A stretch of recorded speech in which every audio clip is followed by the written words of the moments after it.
Chapter 2508. Are you willing to let me die? 1. He couldn't get anything out of the city, Lord of Nine Capital, and the others, and they all said they didn't know anything.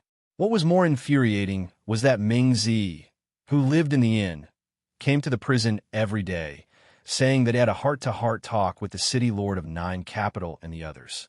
Every time he wanted to use torture to interrogate those city lords, he would be obstructed by Ming Zi in all ways. Ming Jian hated Ming Zi to death, but the Nine Capital City Lord and the others were very grateful to him. After all, Ming Zi was also protecting them, so in just a few days, they had formed a friendship with Ming Zi like that of comrades. Didn't you get lost? Why do you still come back every day? After enduring for several days, Nethersword finally couldn't take it anymore. One day, he blocked Ming Zi in the cell and questioned him angrily. I didn't come back to see you. Besides, I didn't take the initiative to appear in front of you. You were the one who took the initiative to approach me. When Ming Zi said this, he really felt as wronged as he could be. Nethersword was infuriated by his words, but he couldn't do anything to Ming Zi. He could only glare at him. I say, little Jian, you're one of the 10 great main cities after all. You can't just rely on your high position and power to bully these small city lords. This isn't right.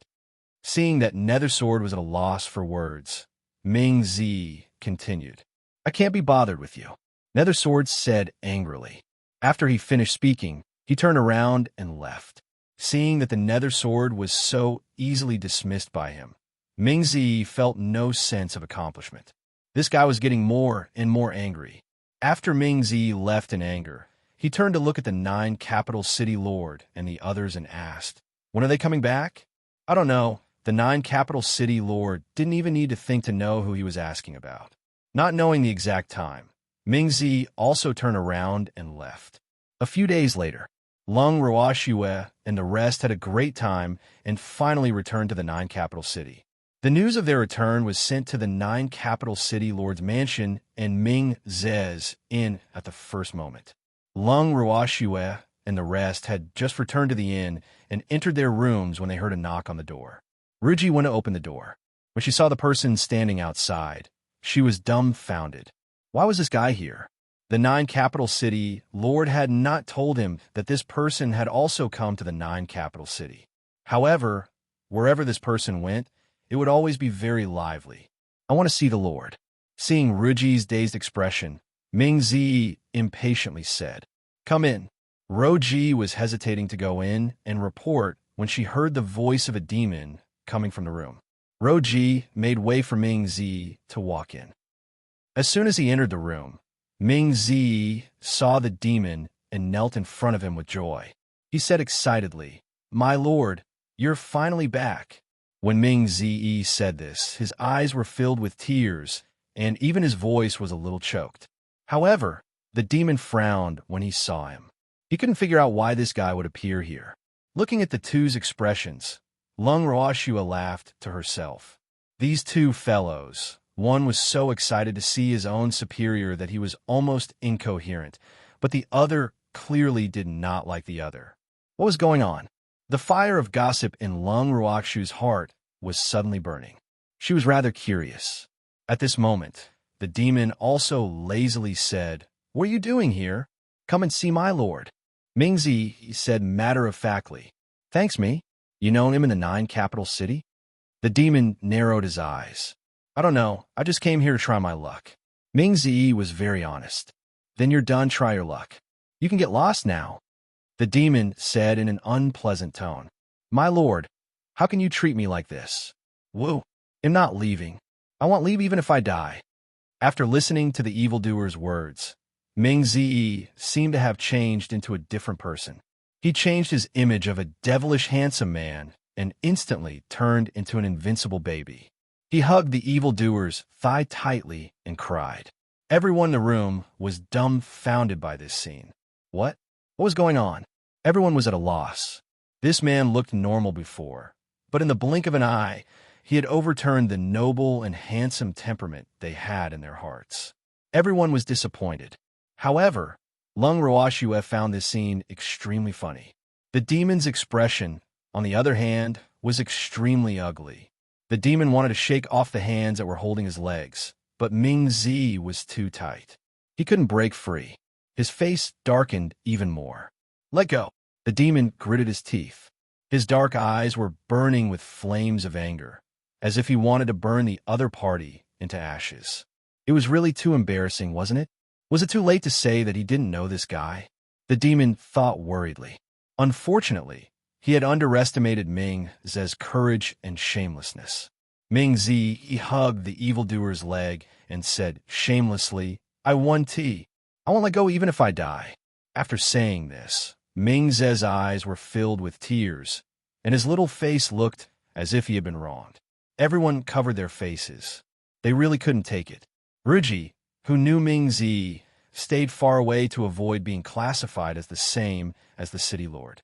"I've long heard that the city lord of Dark Swamp City doesn't play by the rules and likes to do as he pleases." Today he had finally witnessed it and widened his horizons. Ruji was sweating like a waterfall. Sometimes she even felt that wishes were beautiful, but reality was absolutely cruel. Although the legendary Darkpool City Master was not very reliable, he was still pretty. He was also the #1 figure that all the women in the Nine Nether prison secretly fantasized about. If those women knew this side of the Darkpool City Master, what would the women of Nine Nether prison think? Thinking of this, she was suddenly filled with anticipation. However, she had heard of how terrifying the city lord of Dark Glade City was, so she only dared to think about it in her heart and did not have the courage to say it out loud. "Then you can go to hell." After an unknown amount of time, he finally couldn't bear it anymore and said. When Ming Zi heard this, tears immediately welled up in his eyes. He then choked and said, "This subordinate does not dare to disobey Master's orders, Wu." "But Master, can you bear to see me die?" Hearing such shameless words, Uncle Long and the others couldn't take it anymore. Long Ruoxue also sincerely felt that among the people she knew, those who liked to act coquettishly, cutely, and pitifully were simply too weak when compared to this person in front of her. This guy was the ancestor of playing the fool. "I'm very willing to do so." The demon gritted his teeth, and the fire in his black eyes burned even more fiercely. If it was not for Ming Zi's thick skin, anyone else would have been roasted. "Master, you're lying. It's wrong to lie. How could you bear to see me die? I'm so cute." Ming Zi said in disbelief. Chapter 2509. Are you willing to let me die? 2. Uncle Long and the others looked like they were about to vomit. This guy was really strong. Their respect for him was like the waves of the river, endless. The demon gritted his teeth and glared at Ming Zi for a long time, feeling helpless. Compared to this guy's shamelessness, his training was still not enough. Evildoer admitted that he had lost and turned to Lung Ruoxue for help. Lung Ruoxue could not help but laugh when she saw the demon's pitiful expression. He didn't think that there would be someone he couldn't handle. Could this be considered as everything having its weakness? However, Lung Ruoxue couldn't just stand by and watch the demon be at his wit's end. So, after the demon cried for help, she immediately walked over and sized up Ming Zi. For some reason, Ming Zi, who had a calm expression on his face, felt goosebumps all over his body from Lung Ruoxue's probing gaze. His intuition told him that this woman was very dangerous. But in order not to lose in terms of momentum, he didn't show any nervousness on his face. After sizing him up for a while, Lung Ruoxue smiled and looked at Ming Zi's hand. "How should I address you?" "Ming Zi, the city lord of Nine Pass City." Ming Zi took the initiative to introduce himself while secretly guessing Lung Ruoxue's identity. Could this be the legendary future Nether Empress? Muli had only told a few of his lord's trusted subordinates that his lord had found him a wife, and Ming Zi was one of them who knew the truth. Hence, he had heard about Lung Ruoxue a long time ago. He had also heard some things about the Netherworld Empress from the city Lord of Muley City. However, no one had seen the Netherworld Empress' true appearance except for the city Lord of Muley City. In the entire room, other than Roji, there was only this devastatingly beautiful woman in front of him. It was also because of this that Ming Zi easily associated Long Ruoxue and the Netherworld Empress with them. However, being a cautious person, he didn't directly call out to them. Otherwise, if he made a mistake, he would be the one who would be embarrassed. Dark Swamp City Lord, the man you're hugging is my man. After knowing the other party's name, Long Ruoxue nodded her head and said with a serious expression, he's my lord. Ming Zi was stunned for a moment and quickly reacted. He was sweating and couldn't help but wonder what this person meant. However, when he heard Long Ruoxue say that his master was her man, Ming Zi finally confirmed Long Ruoxue's identity as the Netherworld Empress. Instantly, his gaze towards Long Ruoxue turned fiery. She was the future Netherworld Empress that he had long heard of. I finally saw one alive today.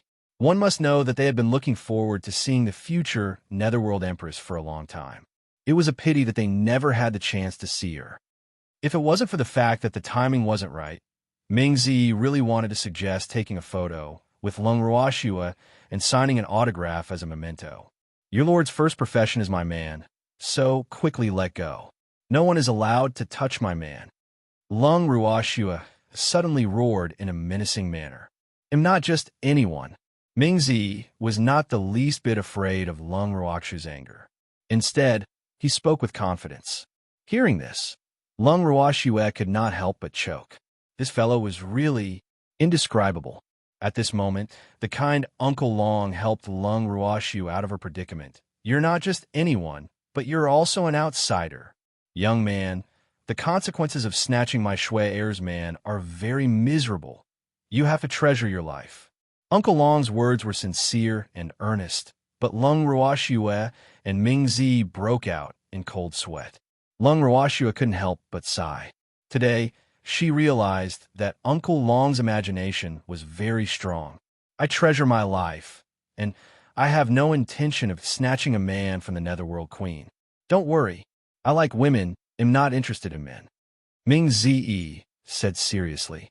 Following that, he looked at Long Ruoxue, then at his master. He steeled his heart and said, I can't bear to leave my lord, so am willing to try any method that can allow me to stay by my lord's side. If you don't let me hug his lord's thigh, how about hugging yours? Thanks, you're looking to die. Hearing this, the evildoer flew into a rage.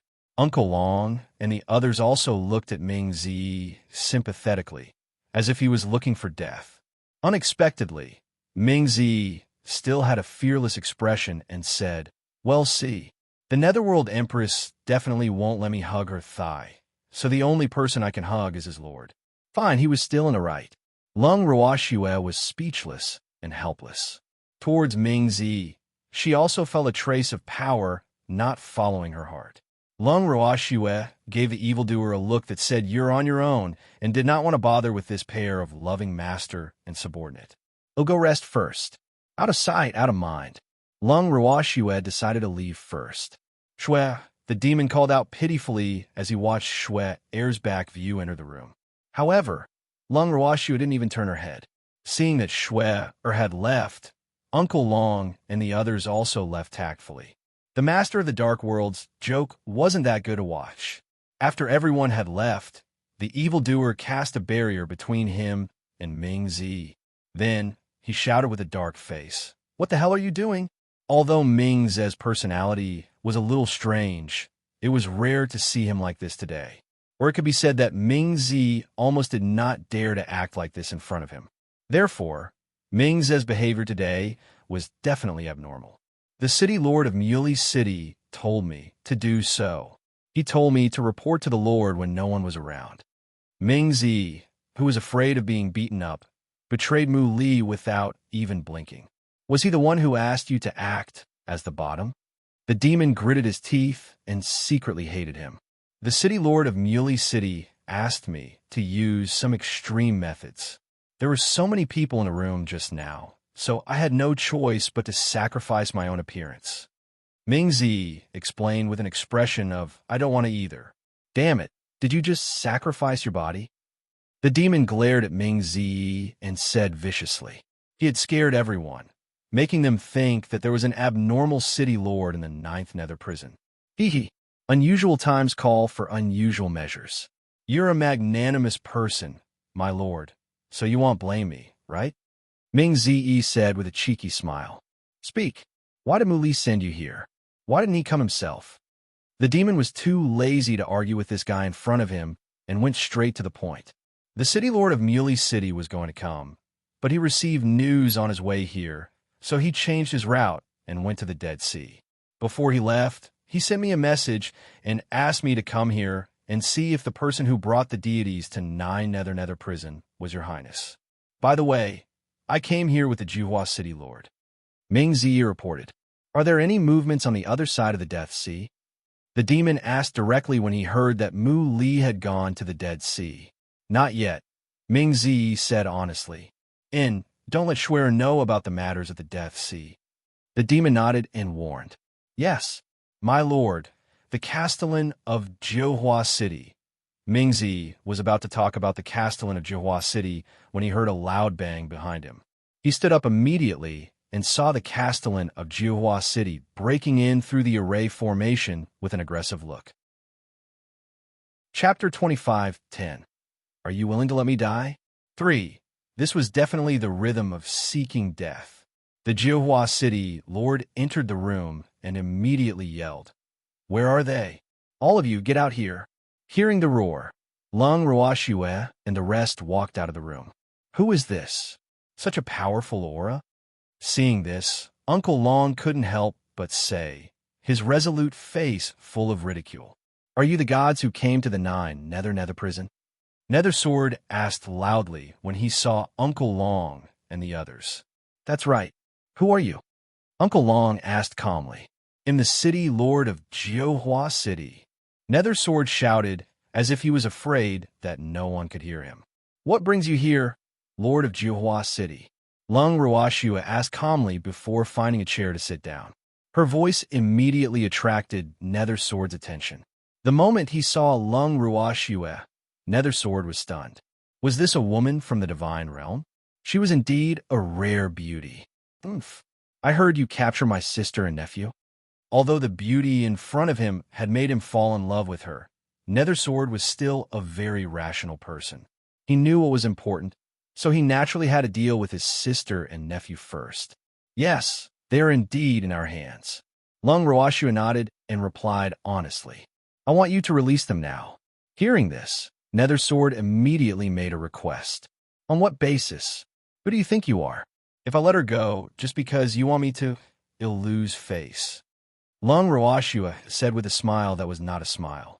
She was truly suspicious that this bitch in front of her was feeling too good about herself and thought too highly of herself.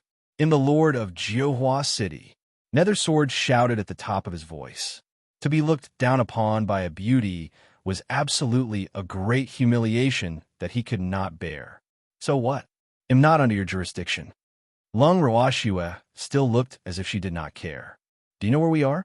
If I tell the outside world that you gods have captured our people, do you think you can leave the Nine Nether Prison alive? Nether Sword threatened with wide eyes. I think you can try. Lung Ruoxue suddenly laughed. Instantly, it was like 100 flowers had bloomed, dazzling the eyes of everyone in the room. The demon who had been inside the array formation looked gloomy when he saw Shui Air's beautiful smile. However, he didn't come out of the array formation. He wanted to see what the famous lord of Juhua City would do. Of course, he also blamed the Juhua City lord for making Shui smile. Seeing this, Ming Zi wiped the cold sweat off his forehead and felt sorry for the Juhua City lord. This person, if he wanted to die, he would choke to death even if he drank water. Now, he deeply felt that the lord of Juhua City was such a person. Especially when he accidentally caught a glimpse of his master's sinister black eyes that were spewing fire. He couldn't help but break out in a cold sweat. At this moment, he was blocked by his lord in the barrier. He didn't even have the chance to signal Nether Sword with his eyes. However, even if he had the chance, he probably wouldn't do it. Thanks, damn it. It was already very loyal of him not to hit Nether Sword when he was down, and he still wanted to help him. In your dreams. The two people inside the barrier each had their own thoughts on their minds. while the pitiful fellow outside the barrier who did not know the truth was enraged by Lung Ruakshu's words. Nethersword's face darkened as he pointed at Lung Ruashue and shouted fiercely, "Woman, they'll let you know the consequences of pissing me off. You want to fight? One-on-one or group fight?" Hearing this, Lung Ruashue raised her brows and asked calmly, "Oof, fighting with a woman? And you even need to gang up on her? Isn't that a complete disgrace to us men?" Nethersword said with a dark expression, "You're wrong. You should be saying that fighting with a woman is a disgrace to all men." Lung Ruashue corrected him in a serious manner. "What, are you afraid? As long as you beg for mercy, I can let you go." Hearing Lung Ruakshu's words, Nethersword's anger subsided. Instead, his tone carried a hint of teasing. "Did I say I was scared?" Lung Ruashue retorted.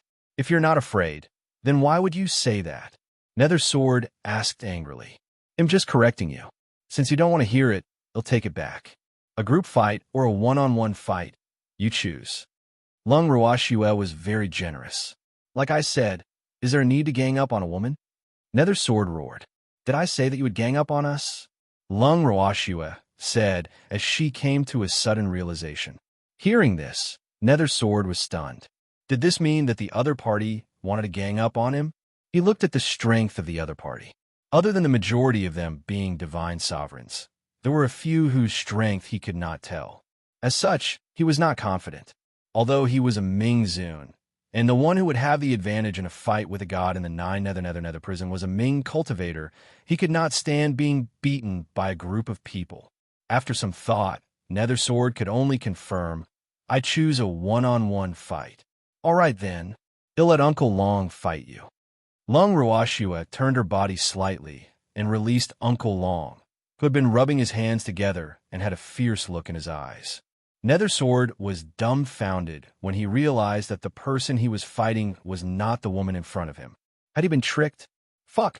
He had thought that the person who wanted to fight him one-on-one was this woman. In a moment of carelessness, Nethersword asked the question in his heart, "Aren't you the one fighting me one-on-one?" "Castellan of Jiuhua City, am only a divine emperor. Are you sure you want to fight me one-on-one? Wouldn't it be bad for your reputation if word got out? You're the lord of the city, yet you're challenging someone with the power of the Emperor of the Dead to a one-on-one fight. You're really something." Lung Ruashue laughed evilly. "You." Nethersword was speechless. It would not be nice if this matter was spread. No matter how thick-skinned he would drown in the saliva of others. In particular, he still had a few archenemies, one of whom was in the 9 capital city. He was afraid that he could not hide this matter even if he wanted to. As such, he had to be even more careful. Then let Uncle Long do it. Nethersword agreed after hesitating for a while. Seeing that Nethersword was a rather straightforward person, Lung Ruakshu's impression of him changed slightly. It seemed like this person was not without his merits. Seeing that his opponent had agreed, Uncle Long was extremely excited. He had long wanted to compete with Ming-Zun of the 9 Nether prison, but he had never had the chance. Dongfang Yu and the others, who saw that Uncle Long had the chance to fight, were even more envious and jealous of him. However, Dongfang Yu and the others were staring at Nethersword with burning eyes. They could only hope that this guy could take a beating so that they would have a chance to attack. Otherwise, they would regret it for the rest of their lives. As for Nethersword, who didn't understand why the other party's gaze suddenly became so passionate, he had no idea that he was about to experience the most painful experience of his life. At this moment, he still had an excited expression. Therefore, it had to be said that ignorant people were the happiest. She thought of herself as a person with a rather virtuous heart. Naturally, Lung Ruashue was unwilling to see their battle destroy the public property of this inn. After all, they still had to stay here for a few days. Chapter 25:11 Fatal Blow 1. Thus, after some thought, Lung Ruashue decided to have the duel at the 9 capital city lord's residence. Nethersword had no objections to this. On the contrary, he was very happy that these people in front of him had chosen the city lord's mansion, because it had now been occupied by him. It could be considered his base camp. and he also dreamed of capturing all these people there. The battlefield shifted very quickly. After Lung Ruoxue and the rest moved to the city lord's residence, the demon and Ming Zi followed suit. However, the two of them remained silent and did not alert anyone. When the battle began, both Uncle Long and Ming Jian could feel the power of their opponent, especially Ming Jian. He couldn't believe that the man in front of him had such a strong body. It should be known that when gods fought, they relied more on divine skills. That was why their bodies were much weaker than those of meditation cultivators. The advantage of meditation cultivators was in close combat. However, in this exchange, Darksword found that his advantage had been reduced. In desperation, he could only use dark skills as well. However, compared to Uncle Long's godly skill, the powerful dark skills that Darksword could use were pitifully few. In this case, he could only give up on dark skills and focus on close combat. Nethersword had been quite depressed in this battle, and so was Uncle Long. As a beastie who had cultivated to the pinnacle of the immortal realm, there was no need to doubt the toughness of his physical body. In addition, his innate divine skill was not weak either. Against any reverent god, his advantage would be huge. Unfortunately, when he encountered meditation, he felt as if his divine skill had hit a hard bone that was hard to chew. In terms of body hardness, he had no advantage either. As such, the battle between the two of them was at a loss. It didn't take long for wounds of different degrees to appear on both of their bodies. However, Uncle Long wasn't afraid of getting injured. Seeing that his injuries were a little serious, he immediately threw a pill into his mouth. In an instant, all his injuries were healed. Seeing this, Nethersword was so angry that he vomited blood. "Fuck, you even brought this? Wasn't this cheating? You're cheating." In a fit of rage, Nethersword accused him. "What? Can't I take medicinal pills to heal? Come, let's continue," Uncle Long said with a smile. He didn't take the furious Nethersword seriously. "Of course not. You're not fair to our battle." Nethersword roared with grief and indignation. "Then, for the sake of fairness, you can also eat it. Is that okay?" Uncle Long said helplessly with a pampering expression on his face, as if he was coaxing an insensible little child. However, his words made Nethersword even more depressed. He wanted to eat it, but he had to have it. The Nine Nether Prison wasn't like the Divine World, where alchemists were everywhere. Where could he get so many healing pills that he could eat at any time? Even if he did, he would save it for when he was seriously injured. If he used it now, how wasteful would he be? Yes. In his eyes, Uncle Long's actions just now were a waste. The two of them were clearly not seriously injured, so why did they take medicinal pills? No, you can't take any pills. Thinking of the other party's wastrel behavior, Nethersword, who knew how to live a good life, firmly disagreed. "You don't have to eat it, but I must eat it." Uncle Long was stubborn. "You don't want to fight anymore?" Nethersword was overjoyed and took the opportunity to ask. He could tell that Uncle Long was tough, so he didn't want to continue fighting with him.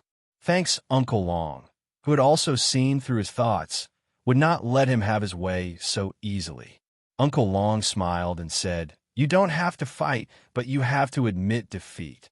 "On what basis?" Hearing this, the Nethersword was immediately enraged. Fuck, they were really bullying him. This was his territory. How embarrassing would it be to be bullied in his own territory? Just because you don't want to fight. Uncle Long's words were so righteous that it was clear that he wouldn't stop until he angered the other party to death. When the spectators saw Uncle Long's reaction, they couldn't help but cover their faces and look at Lung Ruoxue silently. In their hearts, they couldn't help but think, indeed, one is marked by one's proximity to vermilion. Looking at Uncle Long's experienced rogue expression, it was obvious that he had been influenced for a long time and was extremely dark. Slander. This was blatant slander. No matter how careful everyone was, Lung Ruoxue could see the expression on their faces that said, "Uncle Long has been led astray by me." How detestable. The furious Lung Ruoxue couldn't take it anymore and jumped to the center of the arena. Seeing that she had come up, Uncle Long hurriedly chased her down and said with a protective look, "Shuer, why are you up here? Get down. This is none of your business." Don't fight with me. Uncle Long, you can go and rest. Let me fight this person one-on-one. Lung Ruoxue had said the words that Uncle Long hated to hear the most. Knowing Lung Ruoxue's temper, Uncle Long didn't struggle and obediently left the room. Before he left, he had been looking at Lung Ruoxue with a face full of hidden bitterness. That expression of his was really aggrieved. Seeing that Lung Ruoxue had entered the arena, Ming Zi, who had been observing the situation from the shadows, could not help but ask worriedly, "Your Highness, the future Nether Empress has entered the arena. Should we appear and stop her? If you want to go, go ahead. I won't stop you." The demon said indifferently. Ugh. Hearing his lord's nonchalant tone and seeing the obvious go, if you want to die expression on his face, Mingzi, he finally gave up the idea of stopping him, but his heart was hanging in the air. If the future Netherworld Empress were to lose even a single hair, his lord must not vent his anger on him. But very quickly, Ming Zi realized that his worry was clearly unnecessary. This was because the future Netherworld Empress, who looked like a harmless little rabbit on the outside, had a fierce tiger living inside. No, it should be a tigress. At that moment, Nether Sword, who was in the center of the battlefield, saw the woman who had suddenly appeared in front of him. He said in a daze, "What? You want to fight me one-on-one?" "That's right." Lung Ruoxue nodded. "Didn't you just say?" Nether Sword frowned. Just as he was about to return Lung Ruoxue's words to her, he was interrupted by her. "With your status, of course it's embarrassing to challenge a woman who's not as strong as you. But I'm different. I'm not as strong as you. And I'm a woman, so it's not a big deal to lose. Of course, if you're afraid that you'll lose too badly, you can also refuse." Lung Ruoxue smiled evilly and taunted. Her words were definitely a direct provocation to men. If any man were to reject her, that would truly be embarrassing. As for Nether Sword, who had been tormented by Uncle Long to the point that his temper would flare up at any moment, he naturally couldn't take this provocation. "You bastard! I'm scared." The Nether Sword was furious. "If you're not afraid, then come. Don't waste time." Lung Ruoxue urged. "Good. Since you're a woman, they'll let you have 3 moves." Nether Sword said, pretending to be graceful. "Don't. They'll let you win. Otherwise, I'm afraid you won't have the chance to make a move."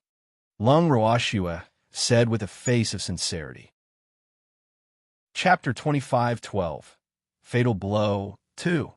However, to a man, her words were even more insulting than the provocation from before. After hearing this, the anger in Nether Sword's heart rose, and his voice became a little shrill. "Damn it! One arrogant woman who wants you to give in. I'm doing this for your own good. Otherwise, if you can't even make one move, how can you have the face to stay in a 9 nether prison?"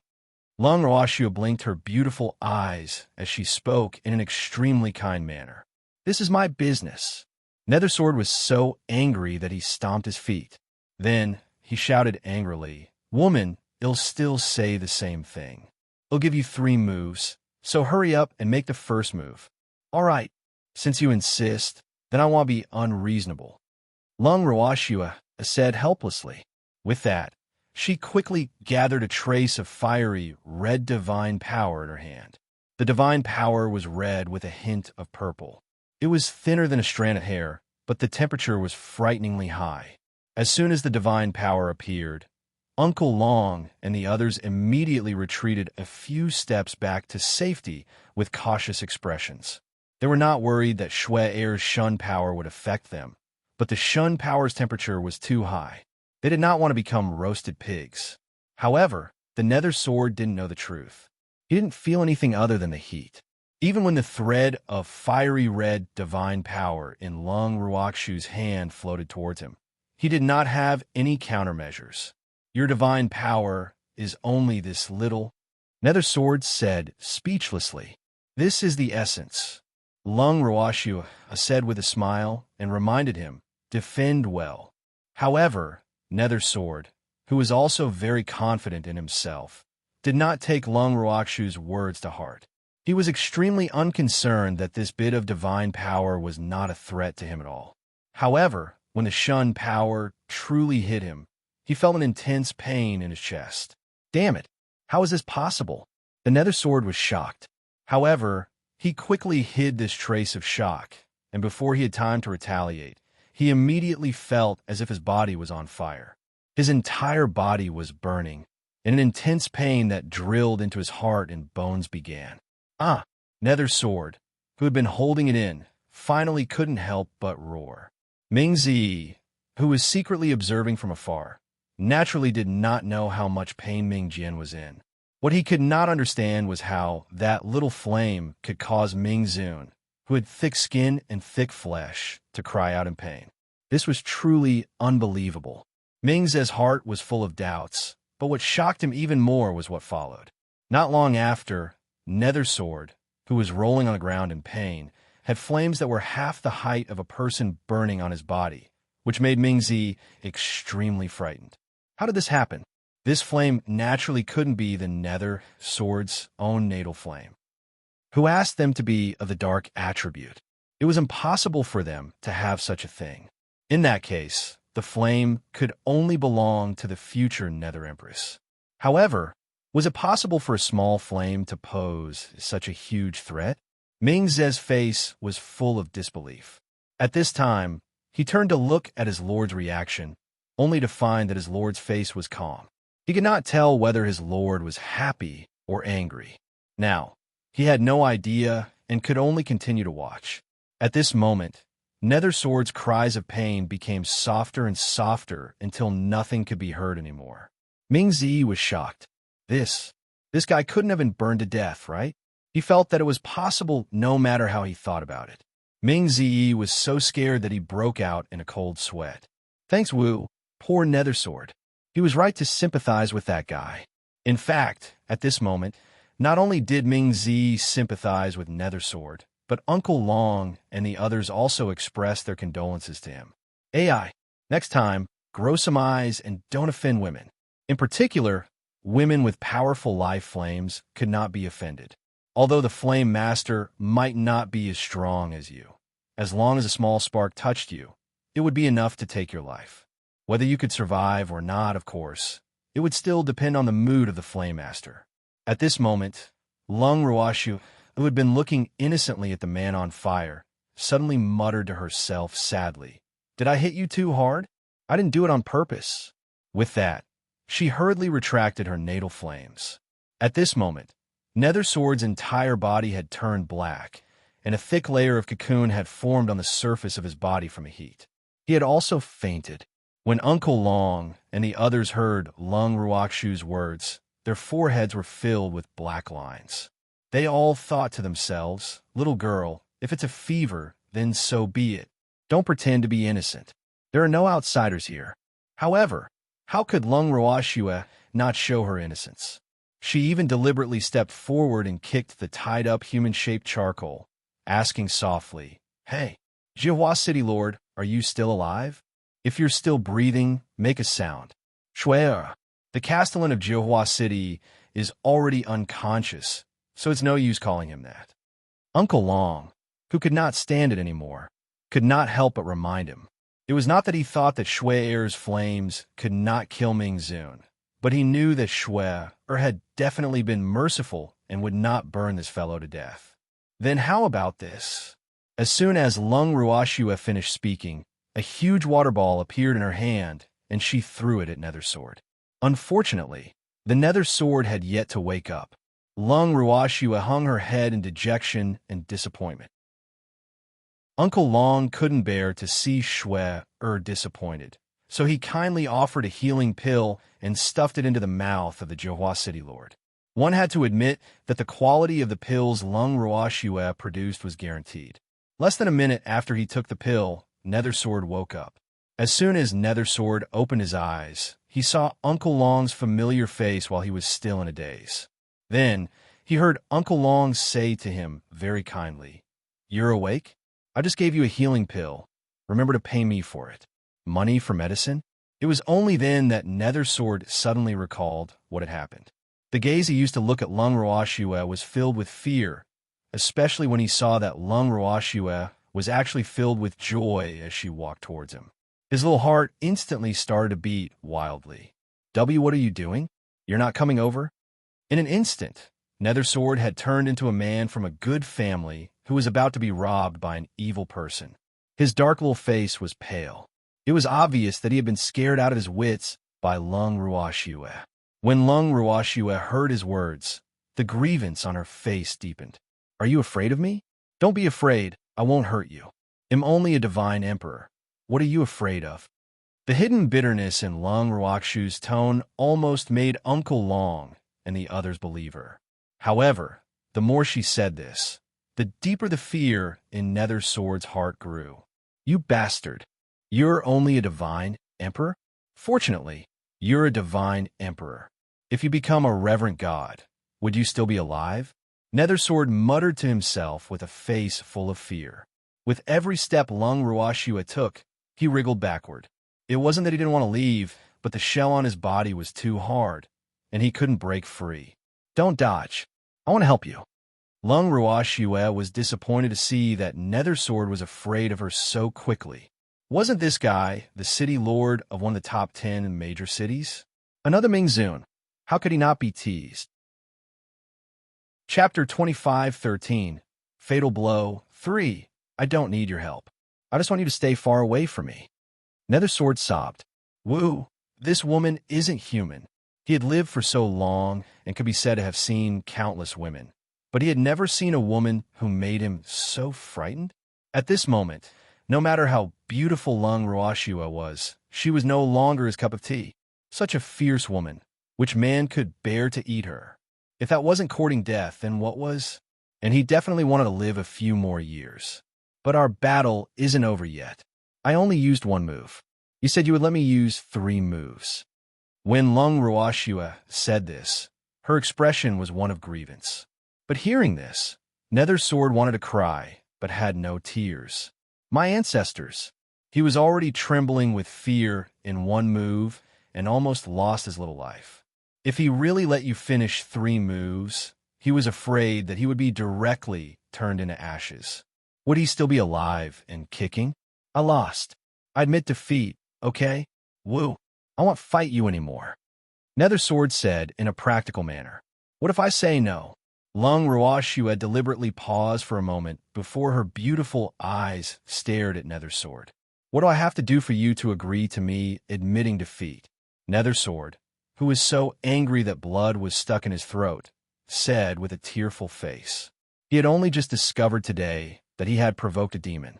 You'll have to compensate me for the emotional damage. Lung Ruoshue wanted to rob him again. All right, Nethersword agreed through gritted teeth. He'll go to the city lord's mansion to get it when I have a chance. Oh, and you have to give me a token. Lung Ruoshue requested. Nethersword nodded helplessly. With a thought, he took out a black token from his storage ring. Looking at the token floating in front of her, Lung Ruoshue reached out and took it. She only took a look at the 2 words Jiuhua on it before putting it away. Witnessing all this, Nethersword's eyes were filled with reluctance. Sob, that token was the symbol of his status as the Lord of Jiuhua City. It was also the city lord's personal token, but for the sake of his life, he had no choice but to give it to this hateful woman in front of him. He hoped that this matter would not be spread out. Otherwise, his reputation would really be ruined. To Ming Jian's relief, Lung Ruoshue kept her word. After achieving her goal, she turned around and left the battlefield, dragging Ruji with her. Seeing this, Nethersword finally heaved a sigh of relief. Then, he couldn't help but pray to the heavens. Don't let me have the chance to meet this woman again. At this moment, Nethersword felt another shadow appear in the sky above him. He looked up and saw an extremely handsome man appear before him, blocking his view. Let's have a fight. Seeing that Nethersword had noticed him, Dongfangyu said with a smile. He even deliberately put on an expression that he thought he could read people. Nethersword didn't say anything. He just looked at Dongfangyu in a daze. Although he did not know Dongfangyu, he could feel the powerful aura from him. This man's strength was definitely not weaker than his. If it was any other time, perhaps he would still have the will to fight with her. However, after being dealt a fatal blow by Lung Ruoshue, his entire Bodis imposing manner was shattered by that woman. The current him only wanted to find a place to lick the sorrow in his heart. How could he still have the mood to fight? However, Dongfang Yu had already set his mind on him, so he would not let him go easily. Thanks with a wave of his hand, a strand of divine power was thrown out, and the hard cocoon on Nethersword's body shattered into pieces. He was also instantly exposed, but Nethersword was still clueless and didn't notice his own condition. As soon as he was free, he immediately jumped up and kept a safe distance from the person he thought was dangerous. Nethersword City Master, this is not good. Uncle Long couldn't help but remind him. You guys are fine like this? I said I'd fight you one-on-one, but you're all coming to challenge me. Nethersword had obviously misunderstood Uncle Long's words, and he had even criticized him arrogantly. City Lord Nethersword, since it's a one-on-one fight, why can't we challenge you? Or is it that you don't like to fight one-on-one and want us to fight in a group? Besides, you better put on your clothes quickly. We're all men. Even if you want to seduce us, we won't be fooled. It was Dongfang Yu who was kind and made things clear. Only then did Nethersword realize that he had misunderstood Uncle Long's words. However, he did not feel any guilt. Damn it, who was the one who caused him to be like this? Nethersword was very depressed, but he quickly took out a set of clothes and put them on. However, the next second, he felt a gust of cold wind. By the time he raised his head, Dongfang Yu's godly skill was already close at hand. Fuck, this was a sneak attack. It definitely was. Furthermore, it was the fire attribute Shun power that he hated the most. After witnessing Lung Ruoxu's abnormal flames, he felt an instinctive fear in his heart when faced with this flame that was clearly several times larger than before. However, his reaction was still pretty good.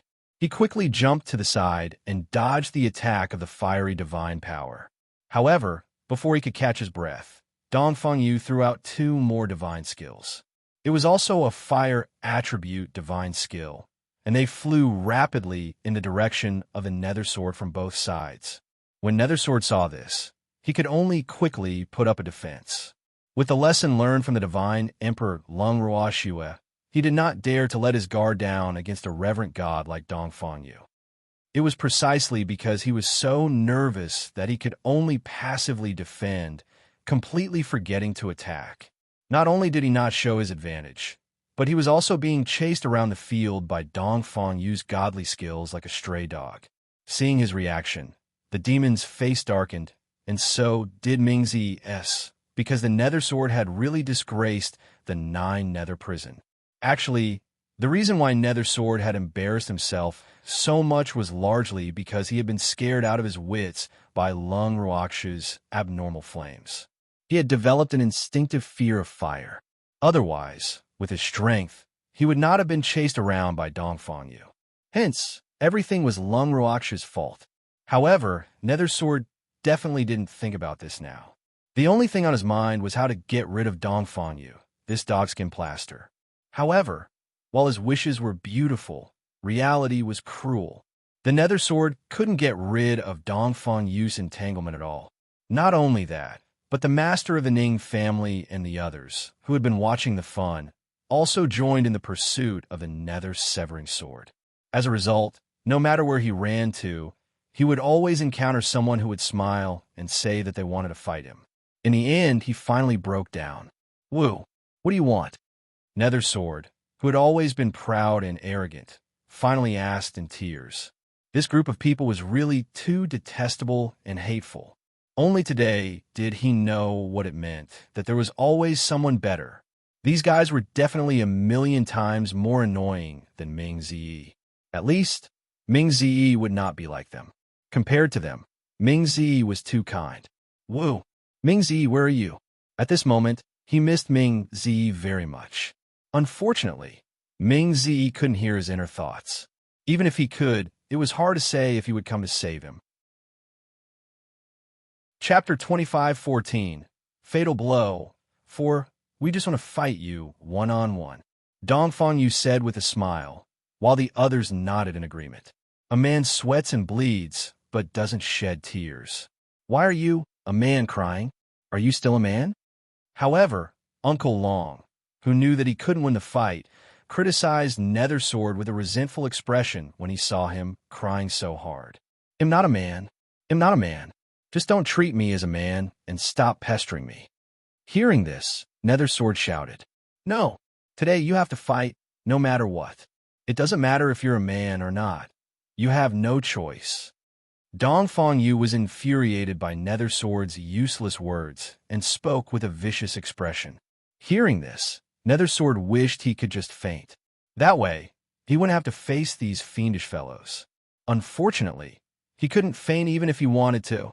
At this time, he felt a weight on his shoulder again. A pair of large palms grabbed his arm and lifted him up like a little chick. "Damn it, let me go." The Nethersword struggled with all his might, but he couldn't break free from the pair of giant hands that were as powerful as iron pliers. "Master, I caught this guy." The one who spoke was a huge yellow dog. It was nearly 10 meters tall and had a simple and honest face. The way it looked at its master was also extremely gentle. Its master was Dongfang Yu. "Be good. Good job." Dongfang Yu praised. After saying that, Dongfang Yu turned to look at Nethersword, who was struggling in the air, and kindly reminded him, "Don't waste your energy. You won't be able to break free." "Damn it. You deities are so despicable." Nethersword couldn't take it anymore and cursed. Unfortunately, no one present cared. Instead, they automatically gathered together and started chatting. After an unknown amount of time, the temperature gradually rose. Nethersword's body was unbearably hot from the sun's heat, and today's weather was especially hot. It didn't take long for Nethersword to become a little dizzy, but just as he became dispirited, the huge khaki bear grabbed his arm and shook it violently, so much so that Nethersword almost vomited his gastric acid. In the end, Nethersword had no choice but to compromise. "Put me down. Wasn't it just a one-on-one fight? He'll agree to it," Nethersword said weakly. Wu today was definitely the most vexing day of his life. A demon. These demons. Dongfang Yu and the others were overjoyed to see him agree. The giant khaki bear, who had successfully completed the mission, returned to its master's beast pet dimension happily after being praised by its master. "That's a good girl. It would have been better if you had done this earlier. You wouldn't have to suffer, don't you think?" Dongfang Yu looked down at Nethersword, who had been thrown to the ground by his pet, and sighed helplessly. Nethersword rolled his eyes at Dongfang Yu. In the end, he gritted his teeth and said, "I'm only one person. Isn't it a bit inappropriate for all of you to fight me one-on-one? I don't have the physical strength to deal with so many of you." "Thanks, do you have any good ideas?" Uncle Long blinked his eyes and asked curiously. "I have a companion who is also a city lord of one of the 10 major cities. His strength is above mine, and he is currently in the 9 capital city. His physical strength is good. He will definitely be able to meet your requirements." Seeing that Uncle Long had tactfully asked, Nethersword didn't hesitate or feel guilty about betraying Netherworld Pool. This made Netherworld Pool, who was observing from a distance, so angry that he wanted to bite him to death. Fuck. Damn Nethersword, this time, their feud was really big. Mingze's mind turned quickly. He had already thought of thousands of ways to torture Nethersword, and made up his mind to let him try all of them if he had the chance. You bastard. She would let him know the consequences of betraying her. However, now was clearly not the time to deal with Nethersword. Mingze's heart was in his throat because he was afraid that Uncle Long and the others would be tempted by Nethersword's evil idea. Seeing Uncle Long and the others looking at each other as if they were really considering the feasibility of this matter, Mingze could clearly feel his heart beating faster. In just a few minutes, every second felt like a year to him. In the end, after hearing Uncle Long and the others' accurate answers, Mingze's worried heart finally relaxed. After thinking about it, Uncle Long and the others only said one sentence: "We prefer to challenge you." It completely cut off Nethersword's thoughts of diverting the disaster to the east. There was no way he could make use of them.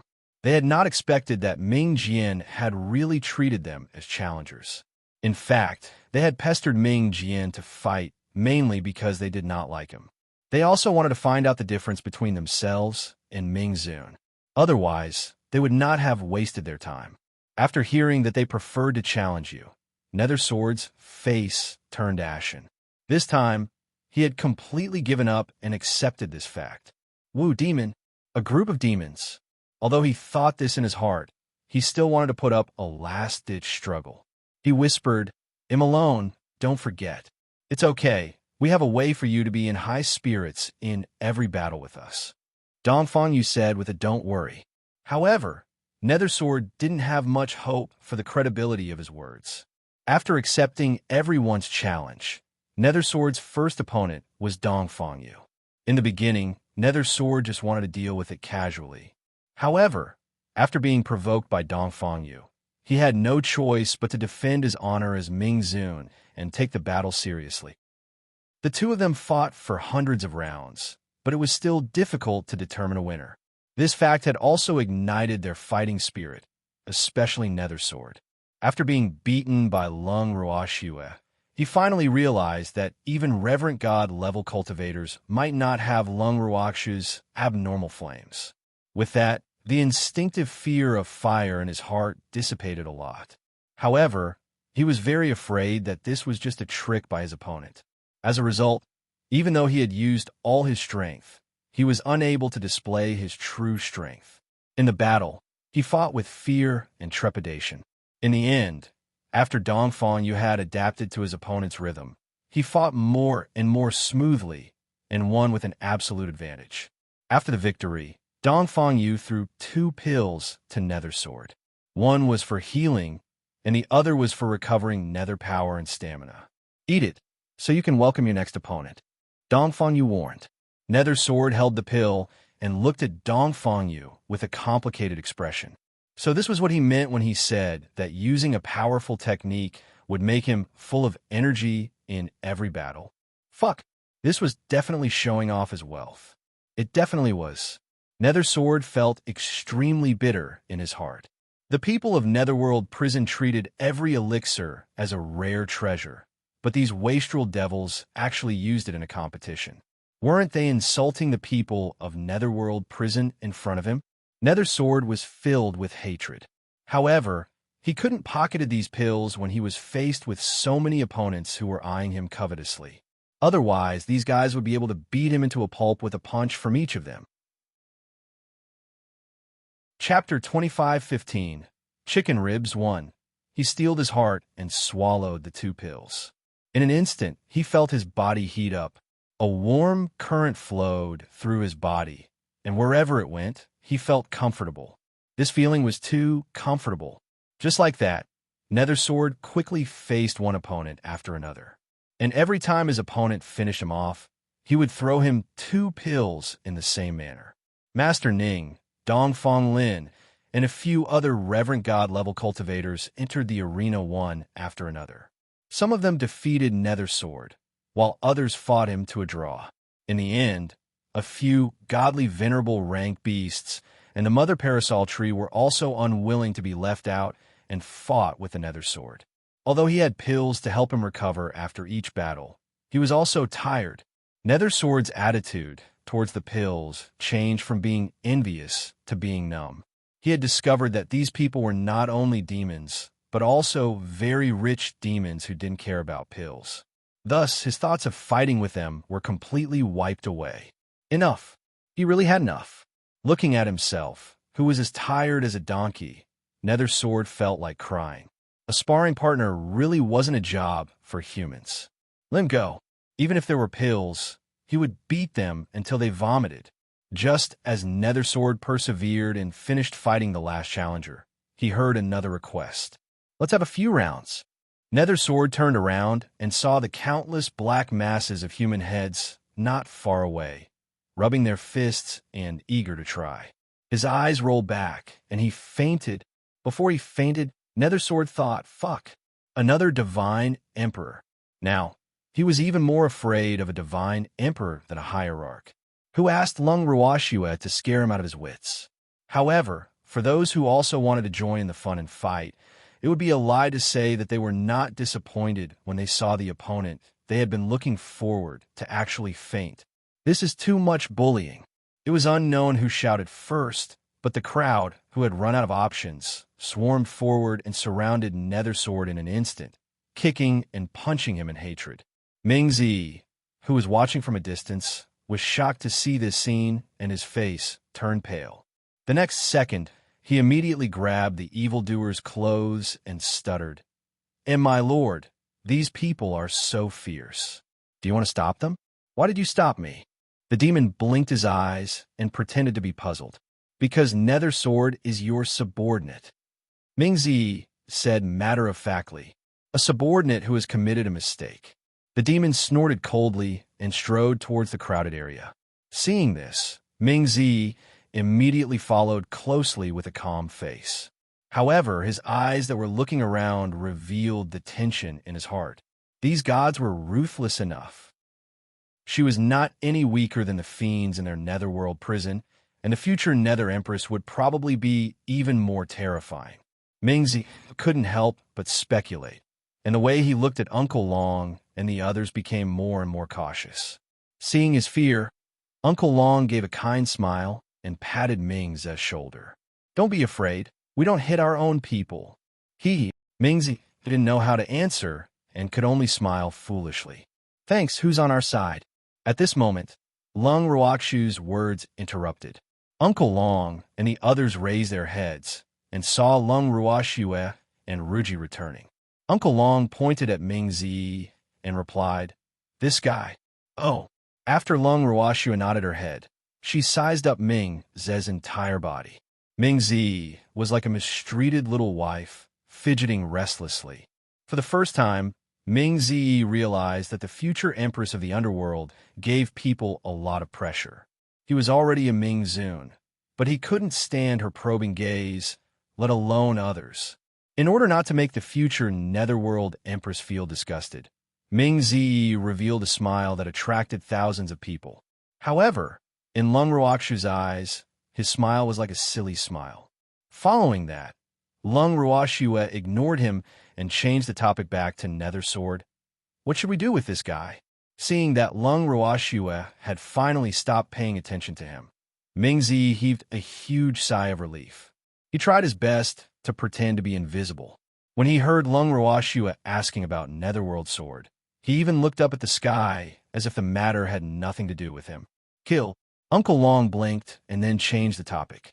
"That's definitely not possible. But if he was locked up, he was afraid that this guy would escape." "Sigh. It's really a chicken rib, so difficult to handle." Uncle Long's words were a little complicated, but his heavy breathing at the beginning still scared Mingzi. How could these people talk like this? Mingzi felt like he was going crazy. At the same time, his consciousness said that his skills seemed to be child's play in the eyes of these people. Thinking of this, he didn't dare to make sound. He had to try his best to lower his presence. Everyone started discussing how to deal with Nethersword. Lung Ruashue saw that their discussion was in full swing and could not help but pour cold water on them. "This guy doesn't seem to be our prisoner, right? How can it not be counted? Wasn't he defeated by us? And most importantly, we're enemies, and a defeated enemy is our prisoner, so we have every reason to punish him." Feng Chuan said matter-of-factly. If he didn't have such a gloating expression on his face, Lung Ruashue would have believed him more. What a pity. This little phoenix had really gone astray. Lung Ruashue couldn't help but sigh. "Demon, how do you want to deal with this guy?" Lung Ruashue turned around helplessly and asked her man, the master of the Nether Sword. "As you wish." The monster clearly did not care about Nether Sword's life or death. "Then let's wait for him to wake up and see how he performs before we decide how to deal with him," Lung Ruashue said after some thought. No one had any doubts. When Nether Sword slowly woke up, it was unknown how much time had passed. As soon as Nether Sword opened his eyes, he saw a sea of fire in front of him, and he was immediately shocked. Fuck, was he being sentenced to death? Was he going to roast him with fire again? Thinking of this, he immediately jumped up reflexively. When he got up, he realized that he was lying in the middle of an open space. Not far from him, there was a fire. On the fire, there was an unknown beast's meat that was roasting. So, she wasn't roasting him? At this time, the fragrance of the beast meat that filled the air also uncontrollably drifted into his nose. Without thinking, he directly tore off a leg of unknown beast meat and sent it into his mouth. "Miss, someone is stealing our roast meat." Suddenly, someone cried out, causing Nethersword to immediately stop what he was doing. He vigilantly observed his surroundings, and he almost fainted again. Fuck, why were there so many people around? What was even more infuriating was that these people were all hidden in the night. If it wasn't for their sudden voice, his willpower relaxing, and his lack of concentration, he wouldn't have noticed them at all. Now, Nethersword didn't know what to do. It was really too embarrassing, wasn't it? Chapter 25:16 Chicken Ribs 2. Looking at the Nethersword's bewildered expression, Lung Roashua stood up and walked towards him with a smile.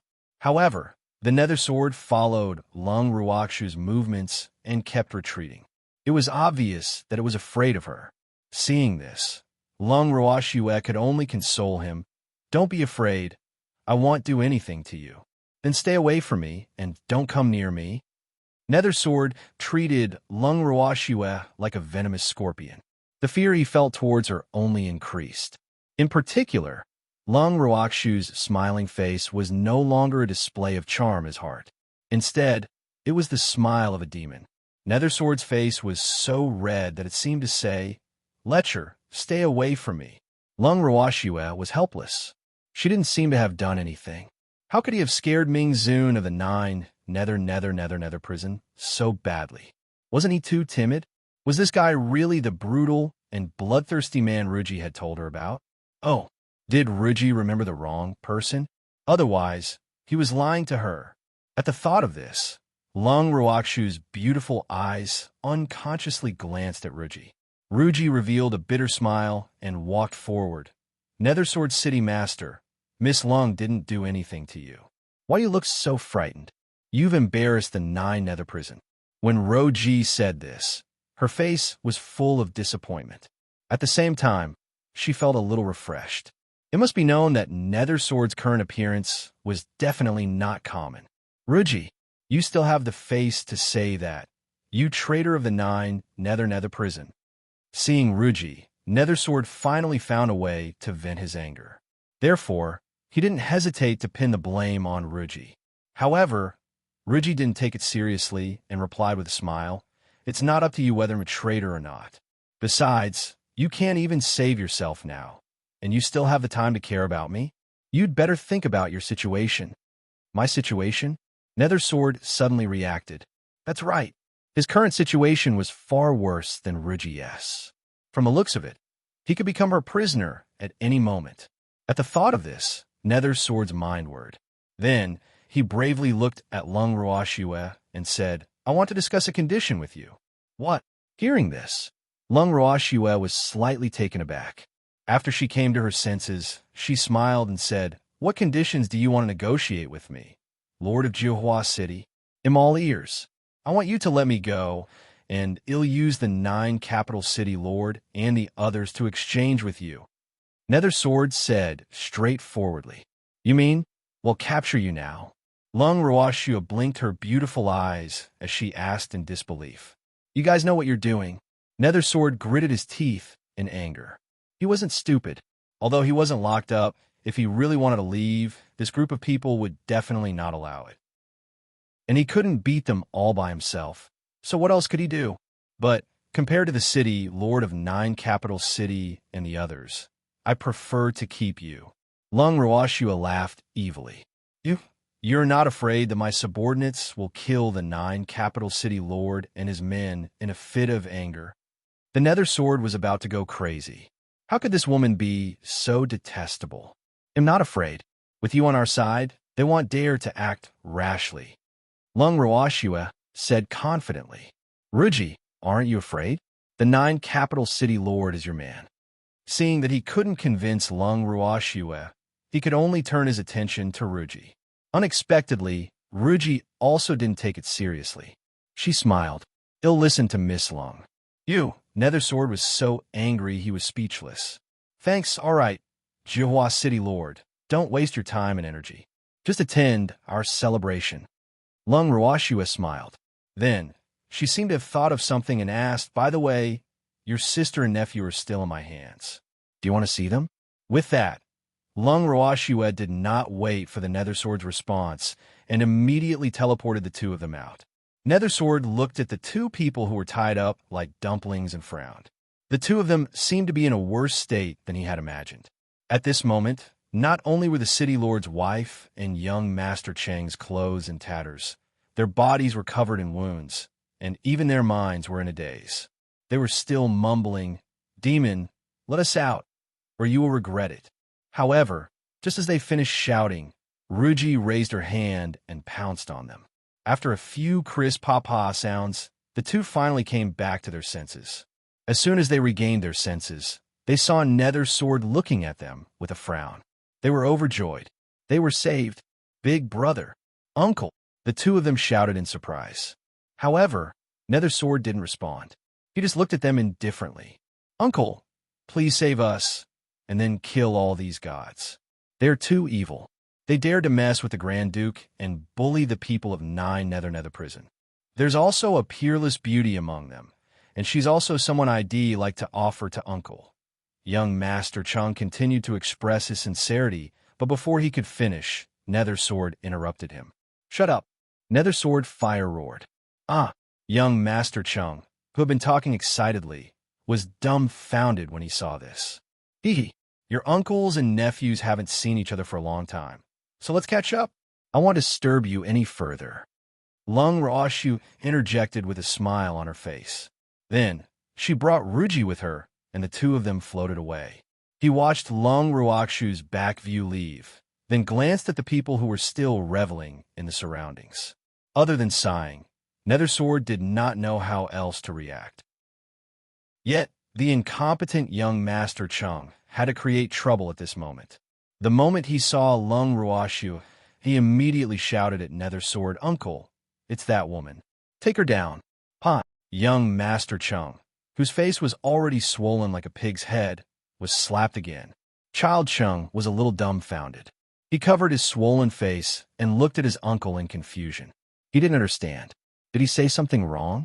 Young Master Chung, who didn't really know how to read people's expressions, was so tragic that Uncle Long and the others, who were reveling in the distance, broke out in cold sweat for him. One should not be afraid of a pig-like opponent, but of pig-like relatives and teammates. One more word of nonsense, and he'll kill you immediately. Nethersword was furious. Everything had been caused by the prodigal mother and son, but they had caused him so much trouble. At this moment, the thing he regretted the most was standing up for them.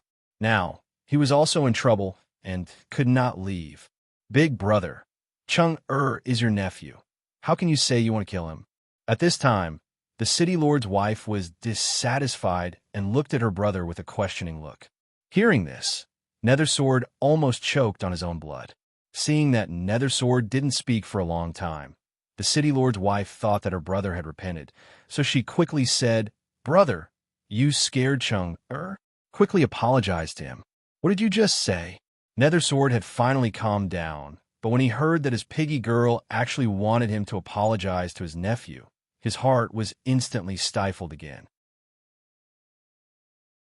Chapter 25:17 Chicken Ribs 3. I told you to apologize to Chung. He's your nephew after all, and he's doing this for you. So how could you do this to him? You've really disappointed us. The city lord's wife said with dissatisfaction. Disappointed? If it wasn't for the family's honor, do you think I would care about your life and death? The Nethersword was really angry. The evil fire in his heart was even stronger than before. He didn't have to worry about the two punching bags in front of him. "Big brother, how would you say that? I'm your sister." When the city lord's wife heard this, she was even more unwilling. So what if she is a younger sister? Nethersword snorted coldly, his cold face showing that he didn't care. Hearing Nethersword's words, the city lord's wife finally realized that the situation had become serious. If her brother abandoned them, would they be able to keep their lives? After all these years, she had been able to show off her power in the city lord's city hall because of this brother. With this thought, the city lord's wife's tone immediately softened, and she said with an aggrieved expression, "Brother, what I said just now might not have been pleasant to hear. Please don't take it to heart. No matter what, we are still siblings. You won't leave us, right? What, are you scared?" Hearing that his younger sister had given in, Nether Sword continued to sneer. What should he say about this younger sister? Among his many younger sisters, she had always been the one who was the best at reading people's expressions, so when he was happy, he was willing to coax her and play with her. However, now was not the time for him to be happy, so naturally, he did not like her no matter how he looked at her. Especially since this younger sister of his had caused him to fall into such a state, he naturally did not have a good expression. "Brother, you will save us," the city lord's wife asked carefully. "I want tea." The two words that Nether Sword said made the city lord's wife and her son's hearts turn cold. He couldn't even protect himself, so how could he care about them? When the city lord's wife and son heard this, they were instantly dumbfounded. At this moment, Uncle Long walked over with a smile. "All right, you guys are almost done reminiscing. We're going to lock these two up." Uncle Long's pass was to tie the mother and son to a giant tree. As for the Nether Sword, it was still free. The mother and son had been too agitated by the Nether Sword to react, and could only let Uncle Long tie them up. "I say, old Ming, she's your sister, so don't be so heartless." After tying up the mother and son, Uncle Long advised Nether Sword with a heavy heart. However, Nether Sword felt depressed after hearing his words. These guys were really detestable. She secretly watched the show and then advised him openly. What else could he do if he was not heartless? Save the mother and son. If he really did that, these people would beat him half to death with a kick each. He did not forget that he had many footprints on his body when he woke up. Uncle Long spoke earnestly for a long time, but when he saw that Nether Sword didn't have any reaction, he could only turn around and leave in a daze. Late at night, Uncle Long and the others all went back to their rooms to sleep. Seeing that all those people had left, Nether Sword was very surprised. Did they just leave him behind like this? I really don't know if they're too bold or if they're too confident in their own strength. Or was this their scheme? In the beginning, Nether Sword didn't dare to think of running away, afraid that he would fall into the enemy's trap. If that happened, he would regret it to death. However, after waiting for a long time, Nether Sword tried to move outside again. Seeing that no one was stopping him, he began to scurry around the courtyard.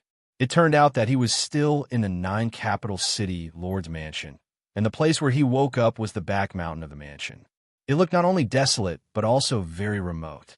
After walking around a few times, he returned to the main courtyard of the mansion and began to look for his subordinates. Thanks, the good news was that his subordinates were all fine.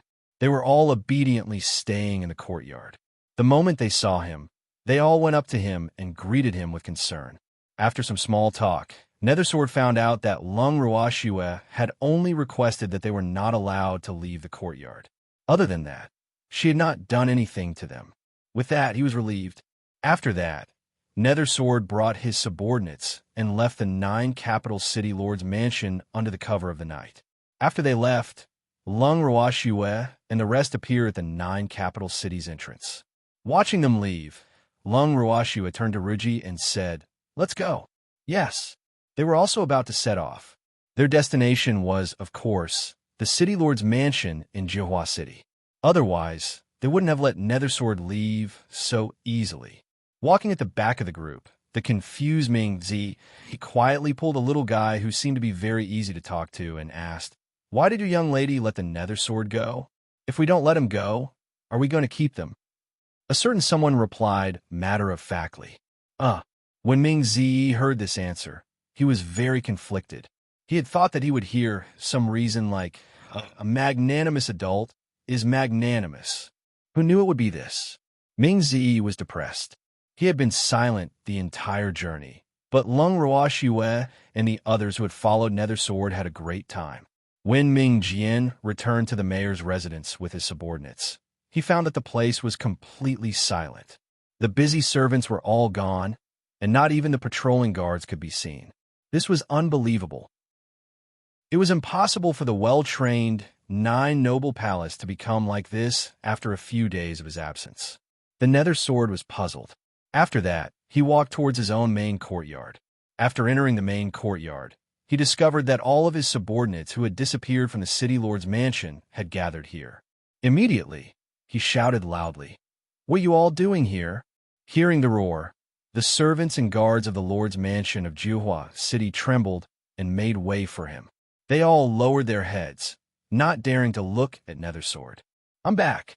A gentle female voice rang in Nethersword's ears. He was startled. Why did this voice sound so familiar? Was he hearing things? At this moment, Nethersword raised his head and looked at the center of the courtyard. Then his eyes widened in disbelief at the beautiful woman sitting in the courtyard. Why is this woman here? As if he had seen a ghost, Nethersword's heart suddenly beat faster. He was so scared that his face turned pale and he didn't know what to do. "I'm here to claim compensation for emotional damage," Lung Roashua said with a smile. Hearing this, Nethersword's heart skipped a beat and a bad feeling welled up in his heart. Then he looked at his head butler and found that his head was lowered the whole time. However, his body was trembling like leaves in the autumn wind, revealing his nervousness. "You guys are walking so slowly. I visited Jiuhua City several times." Lung Roashua grumbled unhappily. In fact, they had been surrounded by danger along the way because they had been attacked by unknown forces many times. Of course, those who attacked them naturally did not have a good end.